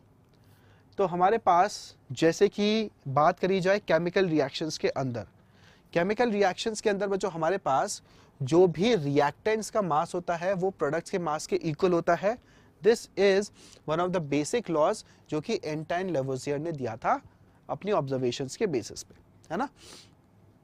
ये हमें पता है कि केमिकल रिएक्शन के अंदर मास जो है ना वो क्रिएट होता है ना वो डिस्ट्रॉय हमारे पास होता है। फिर आते हैं लॉज ऑफ डेफिनेट प्रोपोर्शन के ऊपर, जो कि जोसेफ प्राउस ने दिया था। उन्होंने बोला था कि देखो अगर कोई भी एलिमेंट जो है वो कंबाइन होके कंपाउंड क्रिएट करता है तो हमेशा एक डेफिनेट अमाउंट में ही करेगा। तो मेरे पास दो एटम हाइड्रोजन के एक ऑक्सीजन एटम से कंबाइन होके एक H2O का मॉलिक्यूल बनाते हैं। इसको मैं ऐसे भी बोल सकता हूं कि 2 ग्राम हाइड्रोजन 16 ग्राम ऑक्सीजन के साथ मेरे पास 18 ग्राम H2O बनाता है। तो H2O के अंदर हमेशा हाइड्रोजन और ऑक्सीजन 2:1 के रेशो में ही मिलेंगे। ये मेरे पास लॉ ऑफ डेफिनेट प्रोपोर्शन कहलाता है। आगे बढ़ते, नेक्स्ट है law of multiple proportion. Law of multiple proportion क्या बोलता है बच्चों, ये डाल्टन ने दिया था 1803 के अंदर, कि अगर हमारे पास दो एलिमेंट एक से ज्यादा कंपाउंड क्रिएट कर रहे हैं तो फिर हमारे पास एक कंपाउंड के मास को अगर मैं फिक्स करूं तो दूसरे एलिमेंट का जो मास है, मतलब एक एलिमेंट का मास अगर मैं फिक्स करता हूं तो दूसरे एलिमेंट का जो मास है वो कुछ हमारे फिक्स्ड होल नंबर रेशियो में होगा। एग्जाम्पल से ज्यादा अच्छी तरह समझ में आता है, जैसे H2 और O2 से H2O भी बनता है और H2 और O2 से H2O2 भी बनता है, हाइड्रोजन पेरोक्साइड भी। तो हाइड्रोजन जब 2 ग्राम रिएक्ट करता है ऑक्सीजन से, ठीक है, तो 16 ग्राम रिएक्ट करेगा तो 18 ग्राम H2O अपने पास क्रिएट होगा। पर 2 ग्राम रिएक्ट करेगा अगर 32 ग्राम से तो 34 ग्राम H2O2 अपने पास क्रिएट होगा। तो इसलिए यहां पर जो ये है हाइड्रोजन, इसका तो हम क्या लेके चल रहे हैं, फिक्स्ड मास, इसका हम फिक्स्ड मास लेके चल रहे हैं। ये फिक्स्ड मास जो है इससे जब ऑक्सीजन रिएक्ट कर रहा है तो 16:32 के रेशियो में रिएक्ट कर रहा है। So 16:32 का ratio is 1:t, 1:2. This is a simple ratio. This is a simple ratio. ये simple ratio होना चाहिए, स्मॉल होल नंबर रेशियो है। तो एक एलिमेंट के एक फिक्स मास से दूसरा एलिमेंट जब रिएक्ट करता है तो उसके मासेस इस तरीके से स्मॉल होल नंबर में होते हैं। ये बच्चों हमारे पास लॉ ऑफ मल्टीपल प्रोपोर्शन कहलाता है। ठीक है, चलिए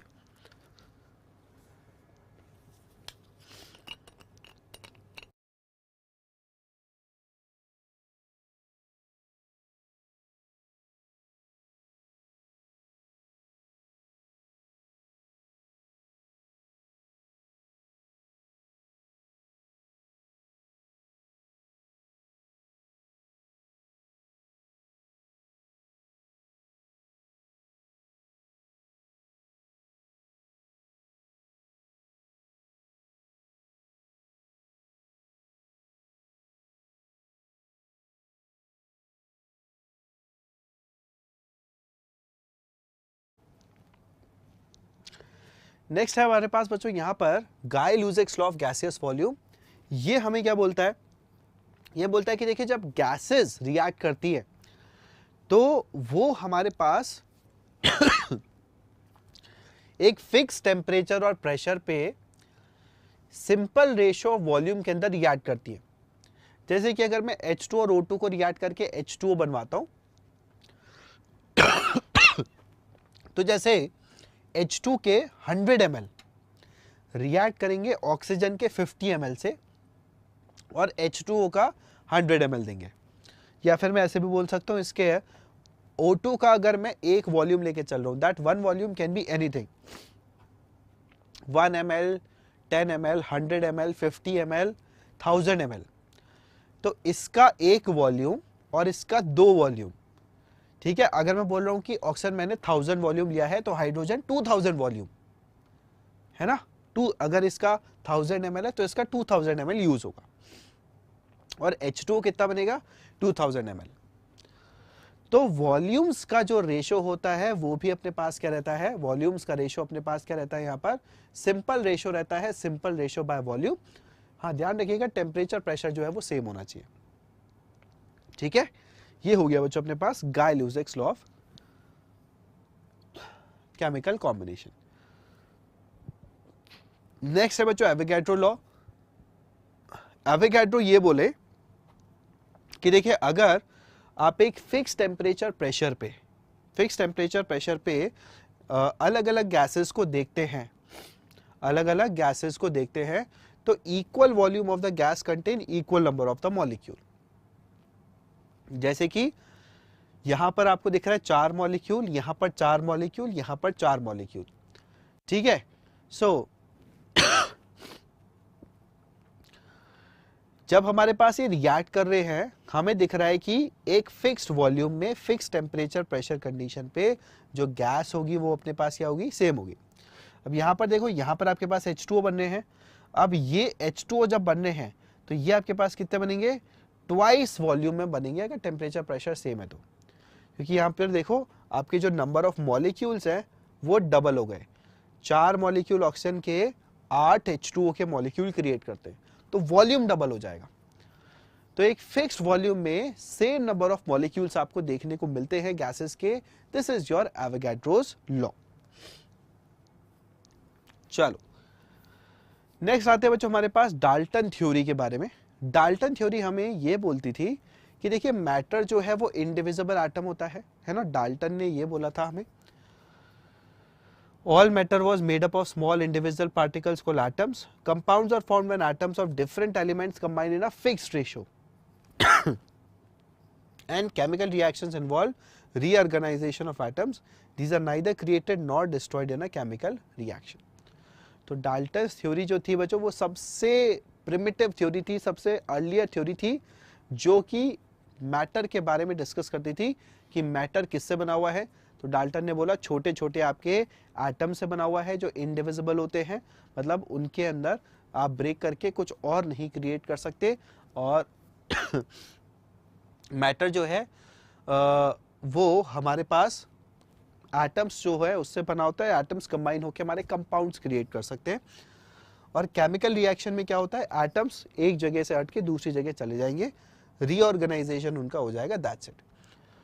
पर हमें पता है बच्चों डाल्टन थ्योरी जो होती है वो एक्चुअली बहुत ही पुरानी थ्योरी थी, बहुत ही इनिशियल थ्योरी थी।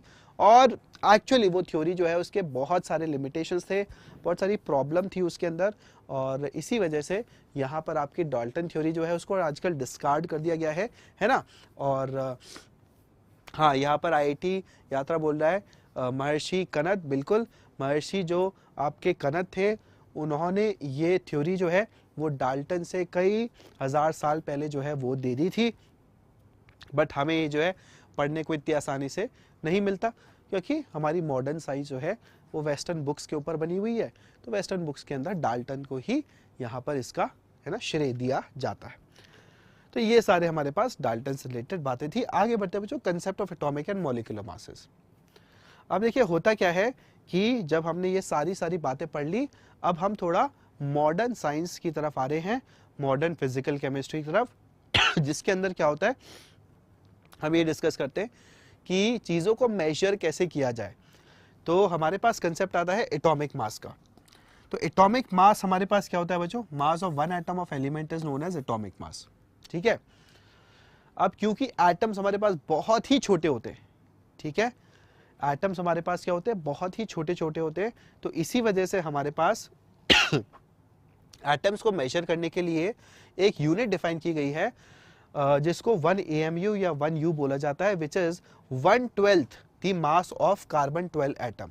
तो 1 AMU हमारे पास 1.66 × 10⁻24 ग्राम होता है ना।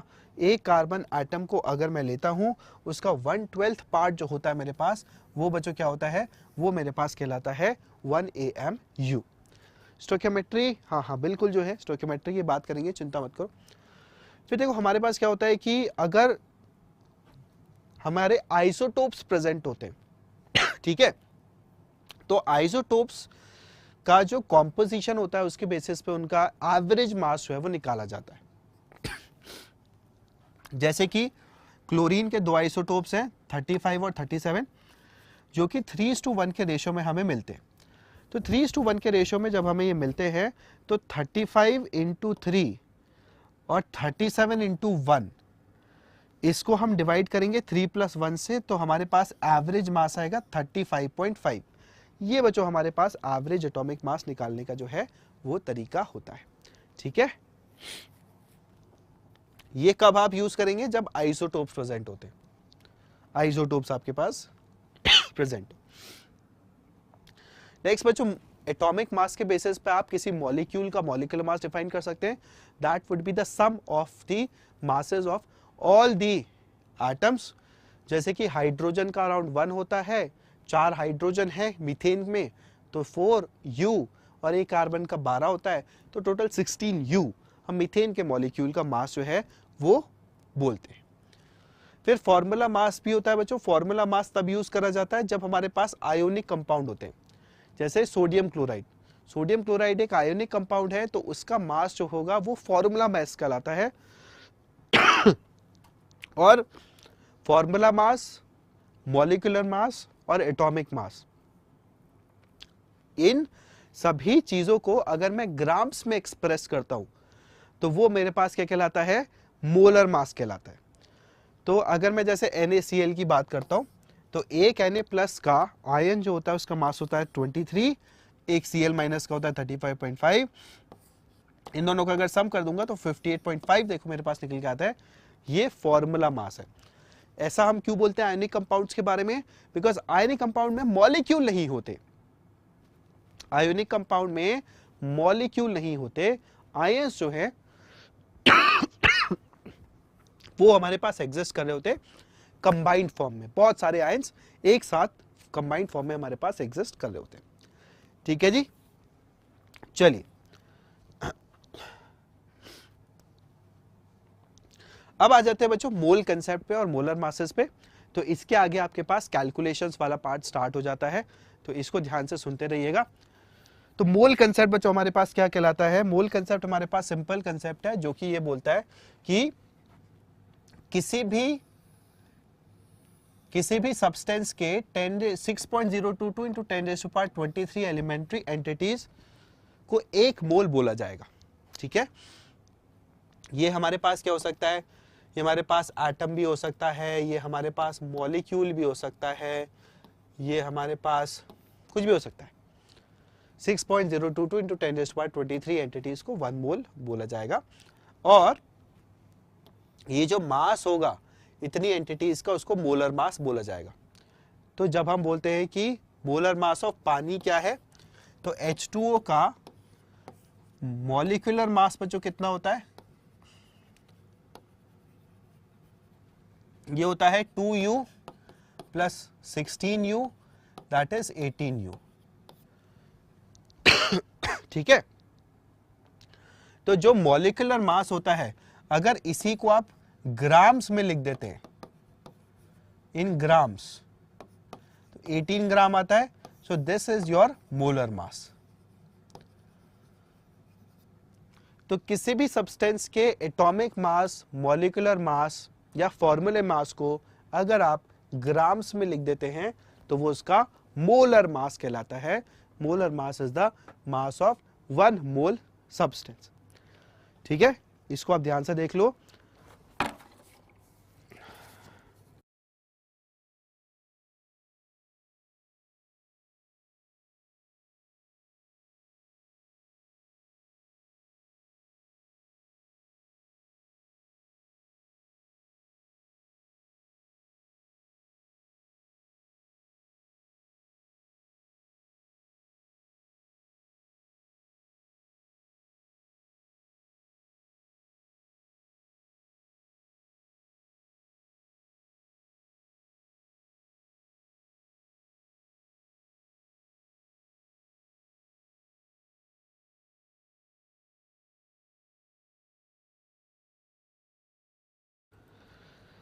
चलिए, तो एक बार हमारे पास बच्चों मोलर मास क्लियर हो जाता है, तो फिर हमारे पास क्या रहता है? हमारे पास मोल कंसेप्ट के अंदर 3 कन्वर्जन्स हमें याद रखने होते हैं। बहुत ही इंपॉर्टेंट कन्वर्जन्स होते हैं। क्या होते हैं?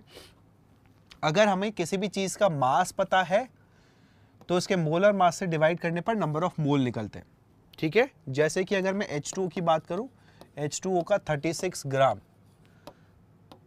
सपोज हम जो है लेके चल रहे हैं, तो 36 डिवाइडेड बाय 18 जो इसका मोलर मास होता है दैट इज 2, तो ये 2 मोल हमारे पास है, ठीक है। अगर नंबर ऑफ पार्टिकल्स की मैं बात करता हूं, तो नंबर ऑफ पार्टिकल्स में given number of particles divided by Na, तो जैसे अगर मैं बात कर रहा हूं H2O के मेरे पास कितने हैं 12 इंटू 10⁻23 इतने मेरे पास पार्टिकल्स हैं, इतने मेरे पास मॉलिक्यूल्स हैं। इसको मैं डिवाइड कर देता हूं एवोगैड्रो नंबर से 6 इंटू 10⁻23, तो मेरे पास कितना है 2 मोल निकल के आ जाएगा, ठीक है। अप्रोक्सीमेटली मैंने लिया है 6 इंटू 10⁻3। अगर कोई गैस STP पे दी हुई है, ध्यान रखना STP पे, और यही यहाँ पर मैक्सिमम स्टूडेंट्स की गलतियां होती है कि वो लिक्विड का वॉल्यूम जो है उसमें ये फॉर्मूला लगा देते हैं। ये आपको कभी नहीं करना, इसको हमेशा ध्यान रखिएगा। लिक्विड जो है उसका ये रिलेशन नहीं होता, सिर्फ गैस का होता है। किसी गैस का जो वॉल्यूम है STP पे, अगर आप उसको 22.4 से डिवाइड करते हैं तो आपके पास यहाँ पर नंबर ऑफ मोल्स जो है वो निकल के आते हैं, ठीक है। तो अगर मैं बोल रहा हूँ 44.8 सपोज है मेरे पास वाटर की वेपर्स, क्या है वाटर की वेपर्स है 44.8, इसको मैं डिवाइड कर देता हूँ 22.4 से, तो मेरे पास 2 निकल के आ रहा है। तो मेरे पास 2 जो है यहाँ पर क्या हो गए नंबर ऑफ मोल्स इसके हो गए, ठीक है। चलो, तो ये जो 3 कन्वर्जन्स है बच्चों बहुत ही इंपॉर्टेंट है, हमेशा ध्यान रखिएगा। आपको जो पूरी की पूरी अपनी फिजिकल केमिस्ट्री है उसके अंदर ये वाले कन्वर्जन्स लगाते रहने पड़ते हैं, और पूरी की पूरी फिजिकल केमिस्ट्री का जो मूल कंसेप्ट है वो आपके जो 5th क्लास का यूनिटरी मेथड होता है ना, बिल्कुल वैसा ही है। तो यूनिटरी मेथड को अप्लाई करना जानते हैं तो आपको कभी भी यहां पर दिक्कत नहीं आएगी। नेक्स्ट बच्चों हमारे पास क्या होता है परसेंटेज कॉम्पोजिशन का कंसेप्ट। तो देखो परसेंटेज कॉम्पोजिशन का कंसेप्ट क्या है कि जैसे मैंने बोला H2O का सपोज मैं 1 मोल लेके चल रहा हूं, तो 1 मोल के अंदर मेरे पास क्या है 2 ग्राम हाइड्रोजन है और 16 ग्राम ऑक्सीजन है, ठीक है। तो मैं पूछूं कि परसेंटेज ऑफ हाइड्रोजन कितना है, तो परसेंटेज ऑफ हाइड्रोजन कैसे निकालोगे 2 डिवाइडेड बाय 2 प्लस 16 इंटू 100, ठीक है। परसेंटेज कॉम्पोजिशन कैसे निकलता है किसी एक एलिमेंट का mass divided by molar mass of the compound. Percentage of oxygen अगर मैं पूछूं तो हो जाएगा 16 डिवाइडेड बाय 2 प्लस 16 इंटू 100, ठीक है। ये हो जाएगा परसेंटेज ऑक्सीजन। ये परसेंटेज का कंसेप्ट हम क्यों पढ़ते हैं, ये परसेंटेज का कंसेप्ट बच्चों हमें मॉलिक्यूलर फॉर्मूला और एम्पिरिकल फॉर्मूला के अंदर काम में आता है। तो देखो मॉलिक्यूलर फॉर्मूला क्या होता है, मॉलिक्यूलर फॉर्मूला होता है कि एक किसी कंपाउंड का एक्चुअल जो मॉलिक्यूल है, एक किसी कंपाउंड का एक्चुअल जो मॉलिक्यूल है उस मॉलिक्यूल का एग्जैक्ट नंबर ऑफ एटम्स अगर हम लिख देते हैं तो दैट इज मॉलिक्यूलर फॉर्मूला।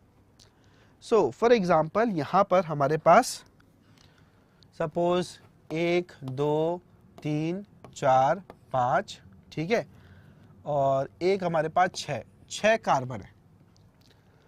तो ये जो है हमारे पास 6 कार्बन, ये एग्जैक्ट नंबर हमारे पास निकल के आ रहा है। सिमिलरली आप अगर हाइड्रोजन्स को देखेंगे तो 12 हाइड्रोजन सपोज आपके पास है, ऑक्सीजन अगर आप काउंट करेंगे तो आपके पास 6 ऑक्सीजन है। सो this is the exact molecular formula of glucose, ठीक है। ये ग्लूकोज का हमारे पास एग्जैक्ट मॉलिक्यूलर फॉर्मूला है। पर अगर हम क्या करें, अगर हम यहां पर ये जो एटम्स हैं इनका सिंपलेस्ट रेशियो अगर निकाल लें तो हम वहां पर एक नया फॉर्मूला जनरेट कर देते हैं which is empirical formula. Empirical formula का रियल लाइफ से कोई लेना देना नहीं है। ठीक है, एम्पेरिकल फॉर्मूला इसका रियल लाइफ से लेना देना नहीं है, सिर्फ हम क्या करते हैं मॉलिक्यूलर फॉर्मूला का अगर हम सिंपल होल नंबर रेशियो बना सकते हैं तो वो स्मॉलेस्ट होल नंबर रेशियो आपका क्या रहता है, वो आपका जो है एम्पेरिकल फॉर्मूला कहलाता है। ठीक है, तो जैसे अगर हम यहाँ करेंगे तो 6 डिवाइडेड बाय 6, यहाँ पर 12 डिवाइडेड बाय 6 और यहाँ 6 डिवाइडेड बाय 6। तो देखो ये आपके पास 1 हो गया, ये आपके पास 2 हो गया, ये आपके पास 1 हो गया।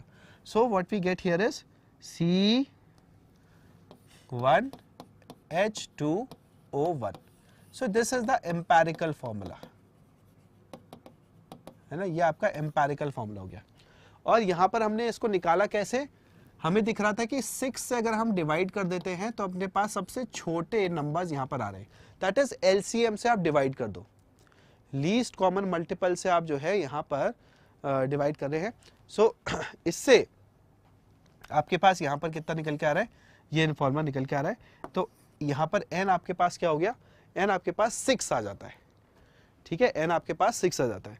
अब जैसे अगर मैं आपको बोलूँ C12H22O11, तो बच्चों ये जो मेरे पास मॉलिक्यूलर फॉर्मूला है, ये मॉलिक्यूलर फॉर्मूला किसका है, ये मॉलिक्यूलर फॉर्मूला है मेरे पास सुक्रोज का। आप मुझे बताओ क्या सुक्रोज का मॉलिक्यूलर फॉर्मूला का एम्पेरिकल फॉर्मूला कुछ और होगा या सेम होगा? ध्यान से देख के बताओ, ये जो है मॉलिक्यूलर फॉर्मूला सुक्रोज का है, इसका एम्पेरिकल फॉर्मूला क्या होगा, C12H22O11 का। तो आप देख सकते हो यहां पर 12, 22 और 11, क्या इनको मैं फर्दर डिवाइड करके और छोटे नंबर्स में कन्वर्ट कर सकता हूं? इनके किसी मल्टीपल से डिवाइड करके और छोटे नंबर से मैं यहाँ और छोटे नंबर्स में कन्वर्ट कर सकता हूँ? तो आपको दिख रहा होगा नहीं कन्वर्ट कर सकते, है ना। इसीलिए ये जो है अपने पास मॉलिक्यूलर फॉर्मूला, इसका एम्पेरिकल फॉर्मूला भी यही रहेगा। कहने का मतलब है कि ऐसा जरूरी नहीं है कि आपका एम्पेरिकल फॉर्मूला मॉलिक्यूलर फॉर्मूला अलग अलग हो ही हो, है ना, सेम भी आपके पास रह सकता है। अब देखिए नेक्स्ट चीज बच्चों हमारे पास आती है कि अगर हमें इस तरीके से किसी कंपाउंड की परसेंटेजेस वगैरह दी हो तो वहां पर आप मॉलिक्यूलर फॉर्मूला कैसे निकालते हैं, आप जो है एम्पेरिकल फॉर्मूला कैसे निकाल सकते हैं, सो ऑन। तो ये आपके पास JEE 22 का क्वेश्चन है। इसके अंदर देखिए क्या गिवन है, एक कंपाउंड है जिसके अंदर 8.7% हाइड्रोजन है, 74% कार्बन है, 17.3% नाइट्रोजन है। ठीक है, आप इसका मॉलिक्यूलर फॉर्मूला जो है वो बता दीजिए। एटॉमिक मासेस आपको यहाँ पर 12, 1 और 14 गिवन है, और molar mass of the compound जो है वो 162 गिवन है। तो हम इसको कैसे करेंगे, यहाँ पर जल्दी से इस पे क्वेश्चन को 2-3 बार रीड करके समझिए, फिर मैं इसको एक्सप्लेन करता हूं आपको।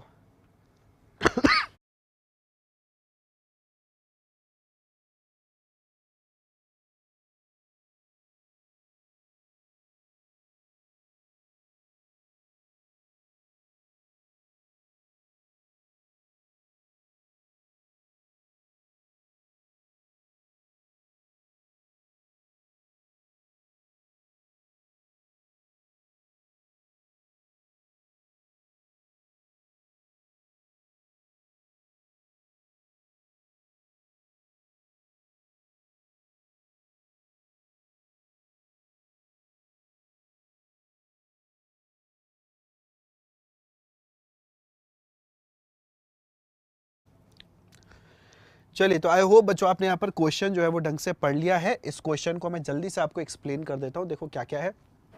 सपोज मैं 100 ग्राम कंपाउंड लेता हूँ। 100 ग्राम कंपाउंड के अंदर कार्बन मुझे कितना दिया हुआ है, हाइड्रोजन कितना दिया हुआ है, हाइड्रोजन है 8.7%, तो 8.7 इंटू 100%, तो मेरे पास 8.7 ग्राम। ठीक है, कार्बन दिया हुआ है 74%, तो 100 ग्राम में कार्बन कितना होगा, 74 ग्राम, है ना। परसेंटेज का मतलब ही क्या होता है, 100 में से कितना है, तो 100 ग्राम में से 74 ग्राम मेरे पास कार्बन होगा, और ये होगा 17.3। ठीक है, ये है मेरे पास नाइट्रोजन, ये है मेरे पास क्या, नाइट्रोजन। सो ओवरऑल यहाँ पर अगर देखा जाए हमारे पास 3 एलिमेंट जो है इस कंपाउंड के अंदर है।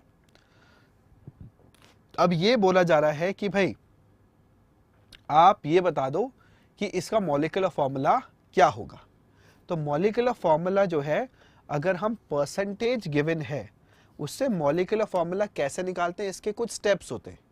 वो स्टेप्स जो है आप ध्यान से देखिएगा। तो सबसे पहले बच्चों हम क्या करते हैं, यहां पर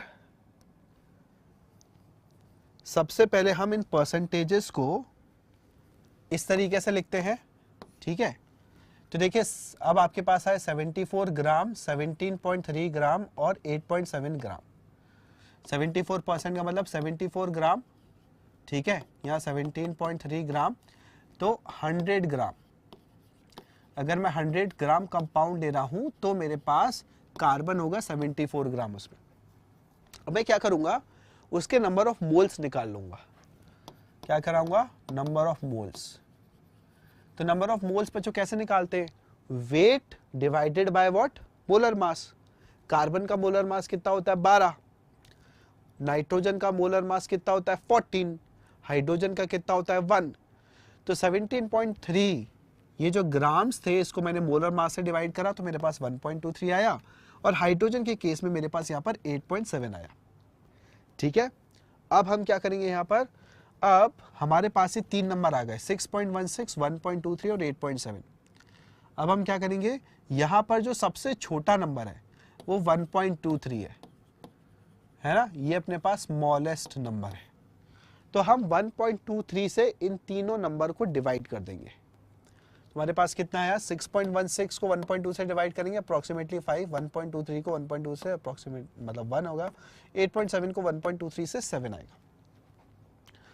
तो अब हमारे पास ये जो नंबर आया ना 5, 1 और 7, ठीक है, 5, 1 और 7, इसको हम इन एलिमेंट्स के साथ लिख देते हैं। तो कार्बन का 5, नाइट्रोजन का 1 और हाइड्रोजन का 7। ये बच्चों हमारे पास निकल के आता है एम्पेरिकल फॉर्मूला।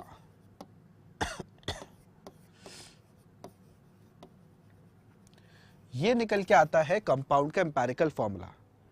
तो सीक्वेंस आपको समझ में आ गई। अगर परसेंटेज कॉम्पोजिशन गिवन है तो परसेंटेज कॉम्पोजिशन से पहले आप पर 100 ग्राम कितना मास है वो लिखेंगे, 74, 17.3 और 8.7। फिर आप क्या करेंगे, उसको मोलर मास से डिवाइड कर देंगे तो आपके पास नंबर ऑफ मोल्स आ जाएंगे। फिर आप क्या करेंगे, नंबर ऑफ मोल्स का सिंपलेस्ट रेशो निकाल लेंगे। सिंपलेस्ट रेशो कैसे निकालते हैं, जो सबसे छोटा नंबर होता है उससे डिवाइड कर देते हैं। तो आप देखो यहां पर मोल्स का रेशो आ गया 5:1:7। तो कार्बन के 5 मोल, नाइट्रोजन का 1 मोल और हाइड्रोजन का 7 मोल। ये अपने सिंपलेस्ट रेशो जो है निकल के आ गया। सो this is the empirical formula. Empirical formula क्या होता है, जहां पर एटम्स आपके सिंपलेस्ट रेशो के अंदर लिखे हों, सबसे छोटे रेशो के अंदर लिखे हों। अब ध्यान दीजिए, एम्पेरिकल फॉर्मूला का जो वेट है, वेट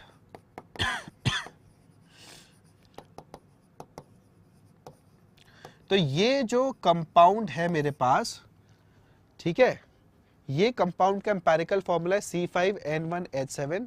तो इसका एम्पेरिकल फॉर्मूला वेट कितना होगा, तो होगा 5 × 12, क्योंकि एक कार्बन के आइटम का कितना होता है मास 12, नाइट्रोजन का कितना होता है 14 और हाइड्रोजन का कितना होता है मेरे पास 1, ठीक है। तो देखो मेरे पास यहाँ पर एम्पेरिकल फॉर्मूला कितना निकल के आ रहा है, इसका एम्पेरिकल फॉर्मूला निकल के आ रहा है 81। तो एम्पेरिकल वेट जो है, एम्पेरिकल फॉर्मूला वेट 81 आ गया। अब हमें पता है कि मॉलिक्यूलर वेट जो है वो गिवन है बच्चों 162। 162 डिवाइडेड बाय 81 करेंगे तो 2 आ गया। तो एम्पेरिकल फॉर्मूला को अब हम 2 से मल्टीप्लाई कर देंगे। तो 5 को 2 से मल्टीप्लाई कर दो, नाइट्रोजन के 1 को 2 से मल्टीप्लाई कर दो, हाइड्रोजन के 7 को 2 से मल्टीप्लाई कर दो, तो हमारे पास निकल के आ रहा है C10N2H14। ये बच्चों हमारे पास क्या हो गया, मॉलिक्यूलर फॉर्मूला हो गया। ये क्या हो गया हमारे पास, मॉलिक्यूलर फॉर्मूला इस कंपाउंड का आ गया। तो आई होप आपको सारे स्टेप्स यहां पर क्लियर हो गए हो, ठीक है। स्टेप्स क्लियर होने चाहिए। अगर हमें कंपाउंड का परसेंटेज गिवन है तो परसेंटेज से मॉलिक्यूलर फॉर्मूला कैसे निकाला जाता है, तो परसेंटेजेस को पहले हम मोल्स में कन्वर्ट करते हैं, मास परसेंटेज को मोल्स में कन्वर्ट करते हैं, मोल्स का सिंपलेस्ट रेशो निकालते हैं, वो एम्पेरिकल फॉर्मूला होता है, उस एम्पेरिकल फॉर्मूला वेट आता है, और मॉलिक्यूलर फॉर्मूला वेट अगर हमें गिवन है तो हम यहाँ पर मल्टीप्लाइंग फैक्टर निकाल लेते हैं और एम्पेरिकल फॉर्मूला को उस फैक्टर से मल्टीप्लाई करके मॉलिक्यूलर फॉर्मूला जो है वो क्रिएट कर देते हैं। राइट, क्लियर है? आगे बढ़ा जाए, चलो नेक्स्ट हमारे पास क्या है। नेक्स्ट अब हमारे पास बच्चों स्टोइकियोमेट्री और स्टोइकियोमेट्रिक कैलकुलेशन जो है वो आती है। ठीक है,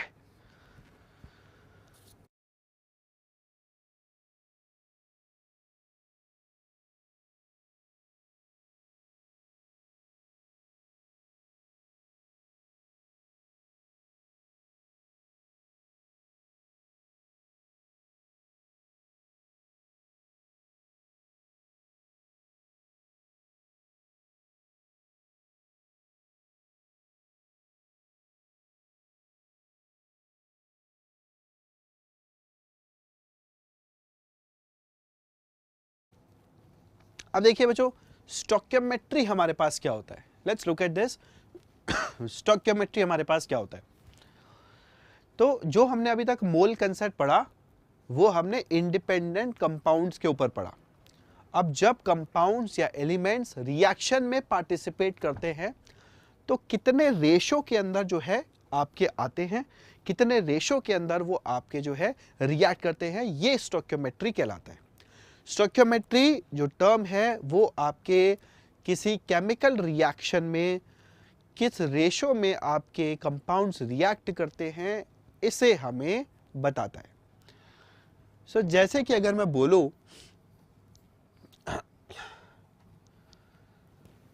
अगर हमारे पास 1 मोल ए का 1 मोल बी से रिएक्ट करता है और 1 मोल सी और 1 मोल डी बनाता है तो 5 मोल ए के 3 मोल बी से रिएक्ट करके कितना सी बनाएगा। ये जो कैलकुलेशन है कि इतना अमाउंट रिएक्टेंट है तो कितना प्रोडक्ट बनेगा, इतना प्रोडक्ट बना है तो रिएक्टेंट कितना होना चाहिए था, ये हमारी स्टोइकियोमेट्री कहलाती है। ठीक है, कैलकुलेशन कैसे की जाती है, देखिए स्टोइकियोमेट्री की सारी कैलकुलेशन आपकी किसके बेसिस पे रहती है, ये आपकी जो है यूनिटरी मेथड के बेसिस पे रहती है। अब मैं जानता हूं कि बहुत सारे स्टूडेंट्स जो है उनको यूनिटरी मेथड हो सकता है याद ना हो, तो इसके लिए मैं यूनिटरी मेथड का एग्जांपल आपको दिखा रहा हूं, इसको ध्यान से देखना। सो अगर मेरे पास एक ए का मॉलिक्यूल है और 2 मॉलिक्यूल बी के हैं, ठीक है, ये मेरे पास सी के 3 मॉलिक्यूल क्रिएट कर रहे हैं। ठीक है, तो मैं इसको कैसे लिखूंगा, इसको मैं लिखूंगा a plus 2b goes to 3c। अब यहां पर यूनिटरी मेथड क्या बोलता है, यूनिटरी मेथड आपको यह बोलता है कि देखिए 1 मोल a का 2 मोल b से रिएक्ट करता है तो 3 मोल c बनते हैं। अगर ऐसा है, अगर 1 मोल A का रिएक्ट करके 2 मोल B से 3 मोल C बनाता है, अगर ऐसा है तो यूनिटरी मेथड ये बोलता है कि अगर मैं 2 मोल A लूंगा तो मेरे पास 4 मोल B के कंज्यूम होंगे और C कितना बनेगा, 6 मोल। Isn't it? यही होता है ना यूनिटरी मेथड, कि अगर इतने में इतना है तो इतने में कितना होगा, याद है बच्चों? या फिर मैं ऐसा बोलूं कि अगर मेरे पास 3 मोल A है तो इसके टोटल 6 मोल कंज्यूम होंगे और इसके मेरे पास 9 मोल जो है वो क्रिएट होगी। तो हमारे पास ये जो यूनिटरी मेथड है इसी को बच्चों हमें यूज करना होता है मैक्सिमम फिजिकल केमिस्ट्री के अंदर। फिजिकल केमिस्ट्री की मैक्सिमम जो कैलकुलेशन है वो यूनिटरी मेथड पे ही होती है, स्पेशली मोल कंसेप्ट की। तो अब जैसे मैं स्टोइकियोमेट्री की बात करता हूं, से मेरे पास है बच्चों N2 + 3H2 gives to 2NH3। इस रिएक्शन का क्या क्या मतलब है, इस रिएक्शन को लिखने का ये मतलब है कि एक मॉलिक्यूल अगर मेरे पास N2 का है, ठीक है, तो वो 3H2 के मॉलिक्यूल से रिएक्ट करेगा और 2 NH3 के मॉलिक्यूल जो है वो क्रिएट करेगा, है ना, 2 NH3 के मॉलिक्यूल मेरे पास क्रिएट करेगा। क्या ये बात सबको समझ में आ रही है? अब मैं जानता हूं बच्चों 1 मोल N2 जो है उसका मास कितना होता है, 28 ग्राम। ये हम इंटर कन्वर्जन से सीख चुके हैं। 3 मोल हाइड्रोजन का मास कितना होता है, 6 ग्राम। 2 मोल अमोनिया का मास कितना होता है, 34 ग्राम। ठीक है, तो ये जो है 1 मोल, अगर मैं उसको मास की टर्म्स में लिख रहा हूं तो मेरे पास ये निकल के आ रहा है। अगर मैं इसी चीज को वॉल्यूम्स की टर्म्स में लिखूं, इसी चीज को बच्चों मैं वॉल्यूम्स की टर्म्स में लिखूं तो मेरे पास क्या होगा, 1 मोल N2 गैस STP पे कितना होता है, 22.4 लीटर। 3 मोल हाइड्रोजन गैस कितना होगा, 67.2 लीटर। और 2 मोल अमोनिया कितना होगा, 44.8 लीटर। इसके लिए हम कौन से इंटर कन्वर्जन यूज कर रहे हैं, ध्यान दो। मोल कंसेप्ट के अंदर हमने क्या पढ़ा था कि number of moles is equals to volume of gas at STP divided by 22.4। तो अगर आपके पास मोल है 1 तो कितना वॉल्यूम होगा गैस का STP पे, 1 इंटू 22.4। अगर आपके पास 3 मोल है किसी कंपाउंड के तो 3 इंटू 22.4, है ना। अगर 2 है तो आपके पास यहाँ पर 2 इंटू 20.4। अगर मैं मॉलिक्यूल की टर्म्स में लिखूं तो देखो 1 मोल कितना होता है, 1 मोल मेरे पास एवोगाड्रो नंबर ऑफ मॉलिक्यूल होंगे। 3 मोल मेरे पास कितने होंगे, 3 एवोगाड्रो नंबर ऑफ मॉलिक्यूल। 2 कितना होगा, 2 एवोगाड्रो नंबर ऑफ मॉलिक्यूल्स। तो आप देख सकते हो बच्चों किस तरीके से हम यहाँ पर मोल कंसेप्ट जो होता था उसके 3 कन्वर्जन्स जो हैं वो हम यूज कर सकते हैं स्टोइकियोमेट्रिक कैलकुलेशंस करने के अंदर, स्टोइकियोमेट्रिक कैलकुलेशंस करने के अंदर।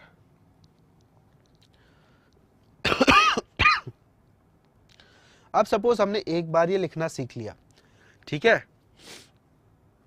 तो हम क्या करते हैं, हम यहां पर मोल मोल के बेसिस पे कैलकुलेशंस जो है वो क्रिएट कर सकते हैं। जैसे कि आपको बोला जाए कि N2 + 3H2 goes to 2NH3। इस रिएक्शन का मतलब आपको ऑटोमेटिकली समझ में आना चाहिए, 1:3:2। ठीक है, 1:3:2 ये है मोल रेशो। इसका मतलब 1 मोल N2 3 मोल H2 से रिएक्ट करके 2 मोल NH3 बनाएगा। अब हम यहां पर क्या बोल सकते हैं, suppose N2 given is 20 moles। 20 mole N2 suppose आपको यहां पर गिवन है, ठीक है। तो अब आपसे अगर पूछा जाए कि अब H2 के मुझे मोल्स बता दो कितने यूज होंगे, अब मुझे ये बता दो कि H2 के मोल्स कितने यूज होंगे यहाँ पर, तो हम उसके लिए क्या कर सकते हैं, उसके लिए बच्चों हम एक सिंपल सा यहाँ पर इक्वेशन लिख सकते हैं। और वो इक्वेशन क्या होगी, वो इक्वेशन होगी कि आपके पास जितने भी यहाँ पर मोल्स हैं N2 के, उसको आप इसके स्टोइकियोमेट्रिक कोएफिशिएंट 1 से डिवाइड कर दो, ठीक है। तो किसी भी रिएक्शन में, मतलब ये रिएक्शन के अंदर N2 के जितने मोल्स हैं उसको अगर मैं स्टोइकियोमेट्रिक कोएफिशिएंट 1 से डिवाइड करूंगा, ये जो नंबर निकल के आएगा, this will be equal two moles of H2 जो आपके कंज्यूम होंगे रिएक्शन में divided by 3, and this is will be equal two moles of ammonia produced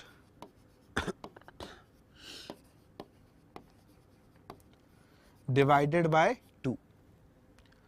so moles of N2 consume लिख देता हूं यहां पर, ये भी समझ में आ जाना चाहिए, कंज्यूम्ड। अब ध्यान रखना ये रिएक्शन पूरी हो जानी चाहिए इस इक्वेशन के लिए। अगर मुझे ये इक्वेशन लगानी है तो मैं ये तब लगा पाऊंगा जब मेरे पास N2 पूरा कंज्यूम हो रहा है, H2 पूरा कंज्यूम हो रहा है और NH3 पूरा बन रहा है। तो अगर मेरे पास 20 मोल्स N2 के हैं तो मोल्स ऑफ H2 कंज्यूम कितने हो जाएंगे, 20 divided by 1 equal two moles of H2 consume divide by 3। 3 को आप 2 से मल्टीप्लाई कर दो, 20 से मल्टीप्लाई कर दो तो 60 आ गया। तो 60 मोल्स ऑफ H2 कंज्यूम होंगे, इजंट इट? क्या होगा हमारे पास? 60 मोल्स ऑफ H2 कंज्यूम होंगे।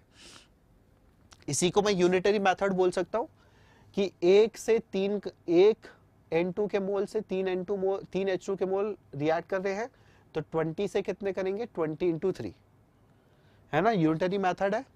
तो ये यूनिटरी मेथड के बेसिस पे आपकी इक्वेशन यहां पर लिखी हुई है। सो this is the mole mole ratio of reactants and products, mole mole ratio. अच्छा, आप मुझे बताओ कि बच्चों अगर सपोज N2 20 मोल्स है ना, अगर N2 मेरे पास जो कंज्यूम हो रही वो 20 मोल है ना, तो H2 कितना कंज्यूम होगा? तो मैं बोलूंगा 20 इंटू 3, ठीक है। और जो NH3 कितना प्रोड्यूस होगा यहां पर?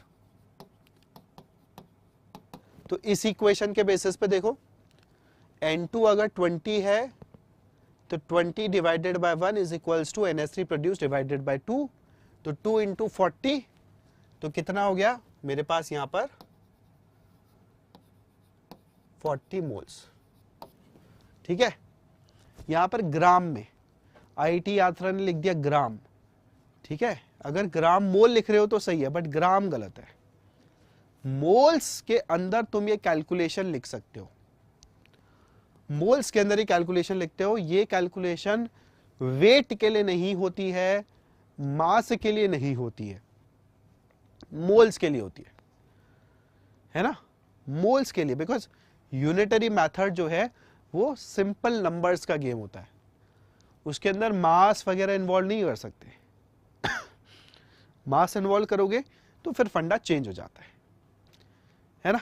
बात समझ में आ गई? चलो, अब बिल्कुल इसी तरीके से अगर सपोज मैं पूछूं कि मास मास रिलेशनशिप क्या होगा, तो बच्चों सबसे पहले आप मोल्स की कैलकुलेशन कर लो, उसके बाद मास की कैलकुलेशन कर सकते हो। सबसे पहले मोल्स की कैलकुलेशन कर लो, फिर आप मास की कैलकुलेशन कर सकते हो। तो वापस से मैं अगर बोलूं N2 plus 3H2 gives 2NH3, तो सपोज मैंने बोला कि N2 के मेरे पास 1 मोल है, तो H2 कितना होगा मेरे पास कंज्यूम? 3 मोल। अगर ये पूरा पूरा कंज्यूम हो गया तो NH3 कितना बनेगा मेरे पास? 2 मोल। अगर मैं मास की टर्म्स में लिखूं तो मास की टर्म्स में क्या होगा?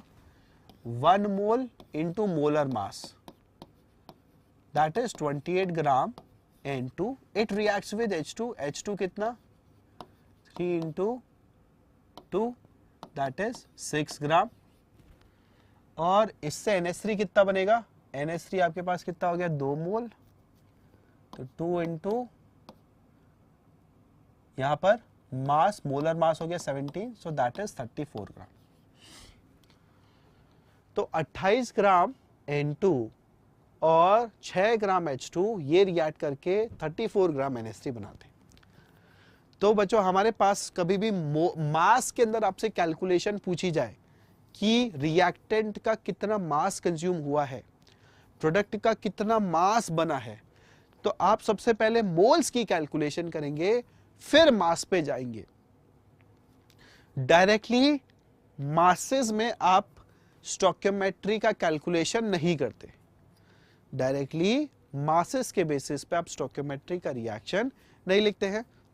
बेकार में कंफ्यूज होंगे। जैसे मुझे यहां पता है कि CH4 plus 2O2 gives CO2 plus H2, 1 मोल CH4 से 2 मोल H2O बनता है। अब मैं मास की टर्म्स में बात करूंगा तो पहले मुझे मोल्स पता है, मोल्स को मैं मोलर मास से मल्टीप्लाई कर रहा हूं, दैट इज 16, तो जाके मुझे यहां पर क्या मिल रहा है? इसका मास का रिलेशन पता लग रहा है कि 16 ग्राम CH4 से 36 ग्राम H2O जो है वो प्रोड्यूस होता है, राइट? चलिए आगे बढ़ते हैं। फिर होता है बच्चों वॉल्यूम वॉल्यूम रिलेशनशिप। अब जो हमारे पास एवोगैड्रो लॉ था, ठीक है, वो क्या बोलता था? एवोगैड्रो लॉ और गाय-लुसेक्स लॉ ये हमें वॉल्यूम और मोल्स का रिलेशनशिप बताते थे। कि देखिए एक सिंगल टेम्परेचर प्रेशर कंडीशन के ऊपर आपके पास जो वॉल्यूम का रेशो होता है वो मोल्स के रेशो के बराबर होता है ना।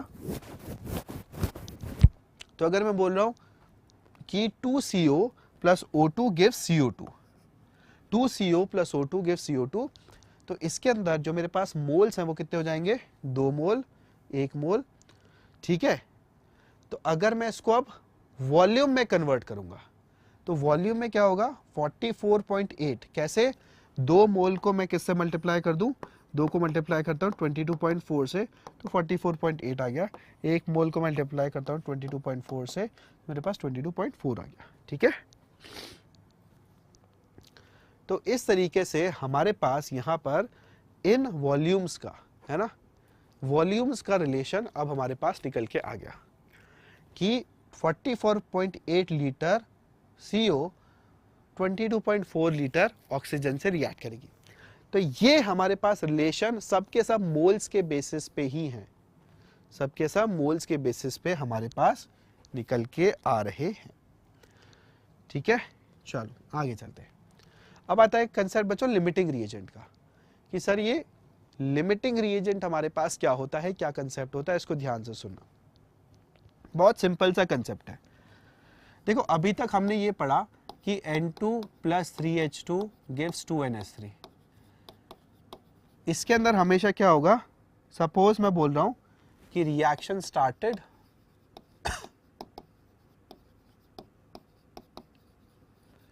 रिएक्शन आपने स्टार्ट करी, तब N2 के मोल्स कितने हैं हमारे पास, 1 मोल, H2 के कितने हैं, 3 मोल, ठीक है। जब रिएक्शन एंड होगी तब देखो N2 मैं बोलूंगा कि पूरा पूरा खत्म हो जाएगा, H2 पूरा पूरा खत्म हो जाएगा और NH3 मेरे पास 2 मोल बन जाएगा, ठीक है। क्या ये क्लियर है, क्या ये बच्चों हमारे पास क्लियर है कि ये बेसिक आइडिया है कि रिएक्शन जब स्टार्ट हुई और N2 1 मोल है, H2 3 मोल है, तो ये 1:3 के रेशो में रिएक्ट करते हैं, तो हमारे पास ये खत्म हो जाएंगे पूरे पूरे और फिर हमारे पास 2 मोल NH3 बनेगा। अब देखिए क्या होगा, सपोज मैं बोलता हूं, है ना, सपोज मैं बोलता हूं we have another case at start, suppose मैं आपको बोलूं कि N2 जो है वो मैंने कितना लिया, वो 1 मोल लिया और H2 मैंने 4 मोल लिया, H2 जो है वो मैंने 4 मोल लिया और N2 मैंने 1 मोल लिया। तो जब ये रिएक्शन मैं बोलूंगा कि मैं खत्म कर रहा हूं, कि जितनी मेरे पास रिएक्शन होनी थी वो हो गई, तब उस केस में क्या हो रहा होगा, उस केस में N2 जो है उसका 1 मोल, N2 का 1 मोल 3 मोल H2 से रिएक्ट कर जाता है। तो N2 यहां जो 1 मोल है वो तो पूरा पूरा खत्म हो जाएगा, पर H2 का सिर्फ 3 मोल ही रिएक्ट करेगा, तो यहां पर 4 - 3 1 मोल बचा रह जाएगा और उसके कॉरेस्पॉन्डिंग NH3 जो है वो मेरे पास 2 मोल जो है वो बन जाएगा। तो जब मेरे पास ये 1:3 का जो रेशो मेरे पास नॉर्मली रहता है किसी रिएक्शन के अंदर, है ना, जो मेरे पास ये रेशो है स्टोइकियोमेट्री का रेशो, अगर वो फॉलो नहीं होता, 1:4 में लेके चल रहा हूं यहां पर रिएक्टेंट्स को, 1:3 में वो रिएक्ट करते हैं, तो जब मैं 1:4 में रिएक्ट करवा रहा हूं तो मुझे क्या मिलेगा कि वहां पर एक ऐसा रिएक्टेंट होगा जो पूरा पूरा खत्म हो जाएगा और दूसरा वाला वहां पर बचा रह जाएगा, दूसरा वाला मेरे पास वहां पर बचा रह जाएगा।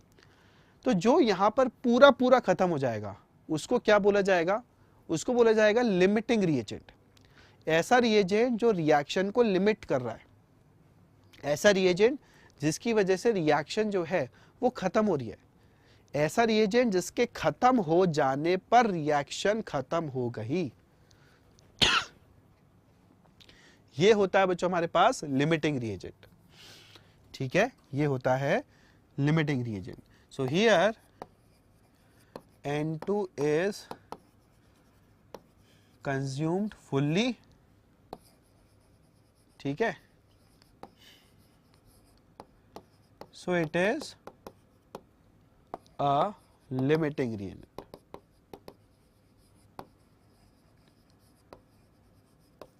पर देखिए H2 पूरा पूरा कंज्यूम नहीं हुआ है, H2 पूरा पूरा हमारे पास यहां पर कंज्यूम नहीं हुआ है।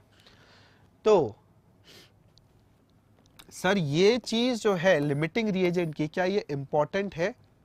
तो मैं बता रहा हूं ये तुम्हारे एग्जाम के पॉइंट ऑफ व्यू से बहुत ही ज्यादा इंपॉर्टेंट है। होता क्या है कि आपको क्वेश्चंस के अंदर बच्चों जो डेटा दिया जाता है जनरली रिएक्टेंट्स का, वो उनके स्टोइकियोमेट्रिक रेशो में नहीं होता। अगर मैं बोल रहा हूं कि N2 और H2 1:3 के रेशो में रिएक्ट करती हैं, तो क्वेश्चंस में आपको क्या मिलेगा कि वो 1:3 के रेशो में आपको नहीं गिवन है, 1:4, 1:5, 1:6 ऐसा कुछ दे देंगे। तब हमें समझ में आना चाहिए कि लिमिटिंग रिएजेंट कौन सा है, कौन सा रिएक्शन में पूरा पूरा कंज्यूम होगा, ठीक है। क्यों?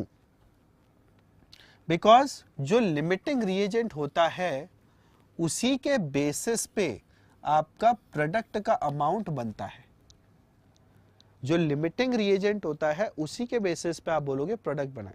जैसे बोला कि 1 मोल N2 मेरे पास 2 मोल NH3 बनाती है, राइट? तो ये रिएक्शन 2 मोल अमोनिया बनने पर खत्म हो जाएगी। भले ही यहां पर H2 जो है वो बचा रह जाए। H2 अब यहां पर क्या कहलाएगा? That will be the access reagent, है ना?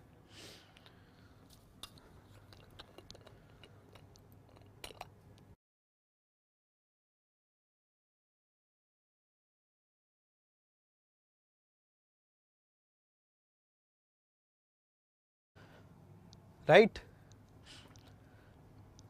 अब देखिए जैसे आपके दिमाग में क्वेश्चन आएगा सर ये कॉन्सेप्ट इतना इंपॉर्टेंट है तो हम इसको कैसे जल्दी से निकालें कि लिमिटिंग रिएजेंट कौन सा होना चाहिए, है ना? तो इसकी ट्रिक क्या होती है? Trick to find out the limiting reagent बहुत सिंपल सा है।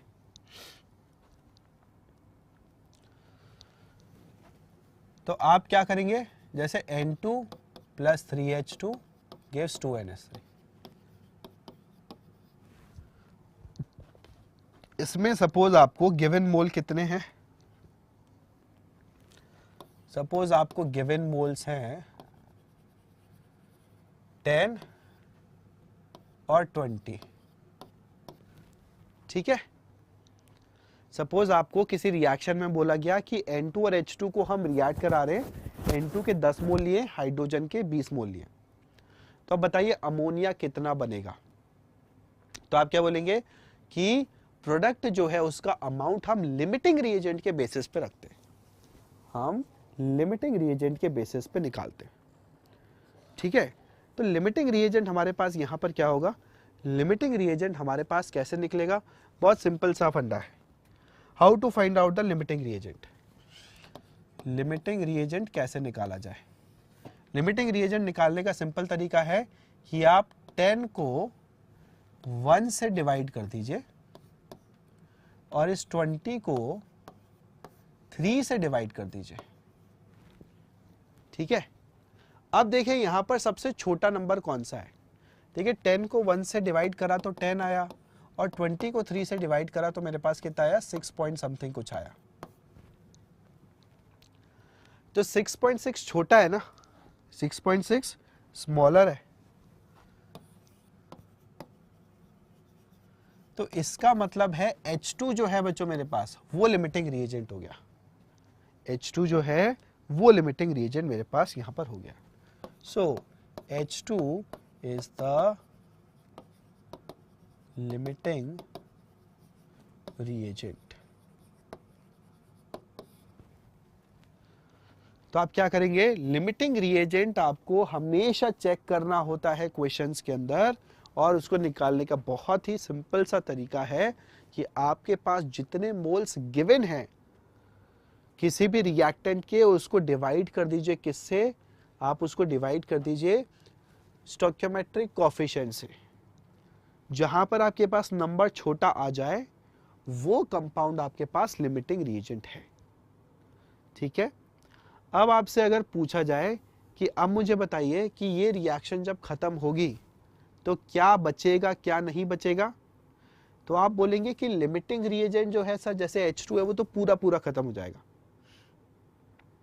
अगर H2 लिमिटिंग रिएजेंट है तो N2 बच्चों मेरे पास क्या है, एक्सेस रिएजेंट है। N2 मेरे पास क्या हुआ, N2 देखो मेरे पास यहां पर एक्सेस रिएजेंट हो गया। N2 इज एक्सेस रिएजेंट,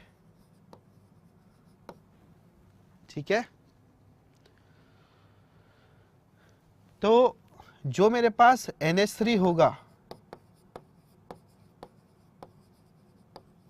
वो अगर मुझे निकालना है तो किसके बेसिस पे निकालूंगा, कितना बनेगा, लिमिटिंग रिएजेंट के बेसिस पे निकालेंगे। सो हम बोलेंगे NH3 produce divided by 2, this should be equal to what, H2 consumed divided by 3। तो हम बोलेंगे कि H2 लिमिटिंग रिएजेंट है तो ये पूरा पूरा कंज्यूम हो जाएगा और N2 जो है एक्सेस रिएजेंट है वो बचा रह जाएगा। अमोनिया जो प्रोड्यूस होगा किसके बेसिस पे होगा, H2 कंज्यूम कितना हुआ। तो यहां पर आप बोलेंगे 20/3 into 2 is equals to NH3 produced. So this is 40 divided by 3, ठीक है। इतना अमोनिया बच्चों यहां पर प्रोड्यूस हुआ। ये हो गया हमारे पास लिमिटिंग रिएजेंट का कंसेप्ट पूरा पूरा। क्या किसी को इसमें कोई डाउट है तो यहां पर पूछ सकता है। और लिमिटिंग रिएजेंट का कंसेप्ट बहुत ही इंपॉर्टेंट है, इस चीज को ध्यान रखिएगा और बहुत सिंपल सा भी है। आप खुद ही अगर इस पर लॉजिकली सोचेंगे तो आपको समझ में आ जाएगा।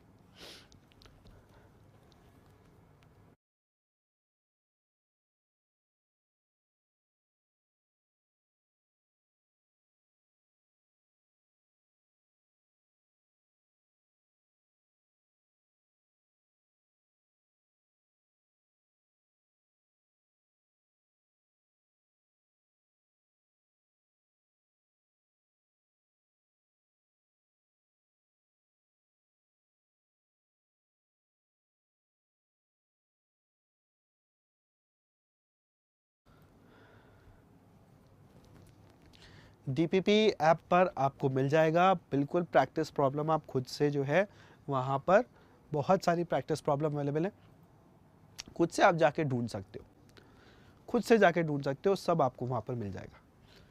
चलिए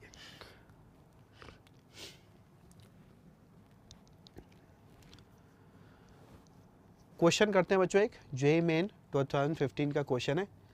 देखिए एक रिएक्शन यहाँ पर गिवन है अपने को, A + 2B + 3C gives AB2C3। इसमें बोला गया है A के 6 ग्राम यूज कर रहे हैं, B के इतने एटम्स यूज कर रहे हैं और C के इतने मोल्स यूज कर रहे हैं एंड इनसे 4.8 ग्राम ऑफ कंपाउंड AB2C3 बना है। The atomic mass of A and C are 60 and 80 respectively. What is the atomic mass of B in AMU? देख रहे हैं काफी जो है डेटा आपको गिवन है यहाँ पर घुमा फिरा के, पर देखो वापस से मैं आपको बता रहा हूँ कि पूरी की पूरी मोल कंसेप्ट, स्टोइकियोमेट्री, ये सब आपकी यूनिटरी मेथड पे चलती है जो कि आप 5th क्लास में सीखें। तो आप यूनिटरी मेथड के अकॉर्डिंग सोचिए और उससे आपका यहाँ पर जो है बहुत आसानी से क्वेश्चन हो जाएंगे, कोई आपको यहाँ पर दिक्कत नहीं आएगी, राइट। चलिए तो अब हमारे पास यहाँ पर जो डेटा गिवन है ना उसके बेसिस पे इस क्वेश्चन को कैसे सॉल्व किया जाए, है ना, इसके स्टेप्स देखते हैं। इसके स्टेप्स हमारे पास क्या क्या होंगे। तो देखिए सबसे पहले A का जो है वो 6 ग्राम गिवन है, तो 6 ग्राम का यहाँ पर क्या मतलब है, आप मोल्स की टर्म्स में लिख लीजिए। तो 6/60 इज 0.1 मोल, मतलब A का 0.1 मोल हमारे पास कंज्यूम हो रहा है। B का देखिए इतने एटम्स गिवन है, एटम्स को मोल्स में कन्वर्ट कर दीजिए, तो देखिए 1 मोल इसका गिवन है, ठीक है। और C का जो है वो 0.036 मोल्स आपको डायरेक्टली दे रखे, राइट, ये बात समझ में आ रही है। अब आप क्या करेंगे यहाँ पर, अब आप यहाँ पर ये देखेंगे कि इस पूरी रिएक्शन में लिमिटिंग रिएजेंट कौन सा है ना, इस पूरी रिएक्शन में लिमिटिंग रिएजेंट कौन सा है। लिमिटिंग रिएजेंट कैसे देखते हैं, ए के मोल्स डिवाइडेड बाय 1, बी के मोल्स डिवाइडेड बाय 2 एंड सी के मोल्स डिवाइडेड बाय 3। तो इसके अंदर अगर आप देखेंगे तो सी जो है उसका ये जो रेशो है 0.036 डिवाइडेड बाय 3, ये सबसे छोटा निकल के आएगा। इसका मतलब सी आपके पास यहां पर लिमिटिंग रिएजेंट हो गया। तो जो आपके पास यहां पर प्रोडक्ट बनेगा AB2C3, वो कितने अमाउंट में बनेगा, किसके बेसिस पे निकालेंगे, सी के बेसिस पे निकालेंगे। ठीक है, सी के बेसिस पे कैसे निकालेंगे, तो आप बोलेंगे कि देखिए सी के जितने भी मोल्स हैं 0.036 divided by 3 is equals two moles of AB2C3 produced divided by 1। ये मैंने आपको इक्वेशन लिखना बताया है ना। तो देखिए इसके बेसिस पे क्या निकल के आया 0.012। तो इसका मतलब AB2C3 के 0.012 मोल्स जो हैं वो आपके पास बच्चों यहाँ पर प्रोड्यूस हुए। तो 0.012 moles of AB2C3 way 4.8 gram. तो 1 mole of AB2C3 weighs 4.8 divided by 0.012 that is 400 gram. अब हम वापस से मोल कंसेप्ट पे जा रहे हैं। मोल कंसेप्ट के अकॉर्डिंग अगर मेरे पास क्या है यहाँ पर AB2C3 जो है 4.8 ग्राम प्रोड्यूस हुआ है और मैंने दूसरी कैलकुलेशन से निकाला कि मेरे पास वो कितने मोल्स प्रोड्यूस होना चाहिए, वो मेरे पास 0.012 मोल्स प्रोड्यूस होना चाहिए। तो इसका मतलब आपके पास टोटल मिला के यहाँ पर 400 ग्राम पर मोल ये AB2C3 का मोलर वेट होना चाहिए। बिकॉज इतना मोल इतने ग्राम में, तो एक मोल कितना ग्राम होगा, है ना। तो अब 400 ग्राम पर मोल दैट इज 400 अगर मोलर मास है AB2C3 का, इसमें A का तो 60 हमें पता है, C का हमें 80 पता है, तो 3 × 80, तो B का 50 निकल के आ गया। क्या इस सॉल्यूशन में किसी को कोई डाउट है तो बताओ, ठीक है।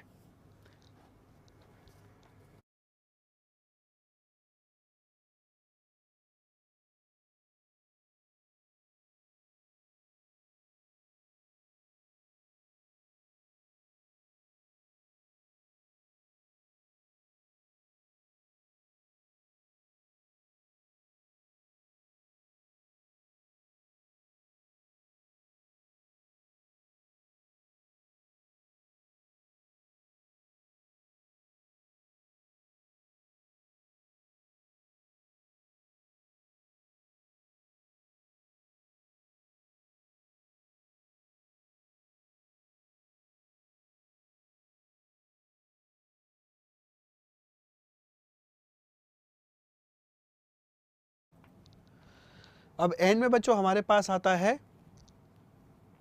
Introduction two reactions in solutions. इससे रिलेटेड हमारी कुछ कॉन्सेंट्रेशन टर्म है, बस हमें वो समझ में आनी चाहिए। देखिए कॉन्सेंट्रेशन टर्म क्या क्या होती हैं।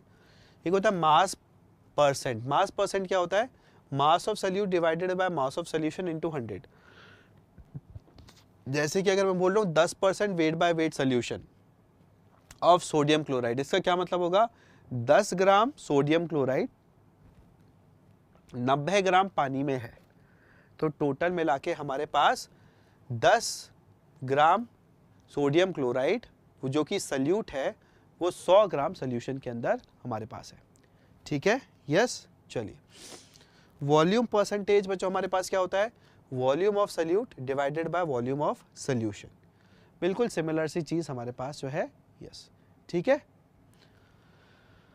आगे मोल फ्रैक्शन जो है बच्चों वो हमारे पास क्या होता है, मोल फ्रैक्शन इज कि सपोज मेरे पास एक मिक्सचर है ए और बी का, तो ए के moles divided by total number of moles, ये होता है मोल फ्रैक्शन की टर्म, है ना, ये आपके पास मोल फ्रैक्शन की टर्म होती है। फिर देखिए मोलारिटी क्या होती है कि moles of solute divided by volume of solution in litre, right. ये हो जाता है बच्चों हमारी मोलारिटी की टर्म। मोलालिटी क्या होती है, moles of solute in mass of divided by mass of solvent in gram into 1000। इसका मतलब 1 किलोग्राम सॉल्यूशन में, ठीक है, 1 किलोग्राम सॉल्वेंट के अंदर कितने मोल्स ऑफ सॉल्यूट प्रेजेंट है। यहां पर ध्यान रखिएगा बच्चों, आपके पास पूरा सॉल्यूशन नहीं, आपकी किसकी बात हो रही है, आपके यहाँ पर जो है सॉल्वेंट की बात हो रही है। चलिए ये हमारे पास प्रैक्टिस प्रॉब्लम है, ऐसी और भी प्रैक्टिस प्रॉब्लम बच्चों हमारे पास है, इसका जो है आप खुद से एक बार ट्राई करके देखिएगा। और ये वाली जो हमारी कॉन्सेंट्रेशन टर्म है, ये हमारी थोड़ी सी अभी रह गई है, ठीक है। इसके ऊपर प्रैक्टिस किस तरीके से होती है वो आपको मैं एक प्रैक्टिस सेशन जो है वो लेके दिखाऊंगा, बिकॉज इसकी प्रैक्टिस करना ज़रूरी है। बेसिक डेफिनेशंस तो आई थिंक सबको आती होंगी, पर इसको अप्लाई कैसे करते हैं इसको मैं आपको एक प्रैक्टिस सेशन के अंदर करके दिखाऊंगा। प्रैक्टिस सेशन में जाने के लिए आप जो है जल्दी से सबसे पहले तो अपना ये वाला चैनल जो है उसको क्या कर लीजिए, सब्सक्राइब कर लीजिए, ताकि आपका आगे वाला लेक्चर जो है वो मिस ना हो। और आप खुद से प्रैक्टिस अगर करना चाहते हैं तो हमारे एम्बाइब ऐप के थ्रू जो है वो कर सकते हैं। This is Anupam Gupta, AG your silver sir, signing off. Bye everyone. Keep imbibing. We believe in you.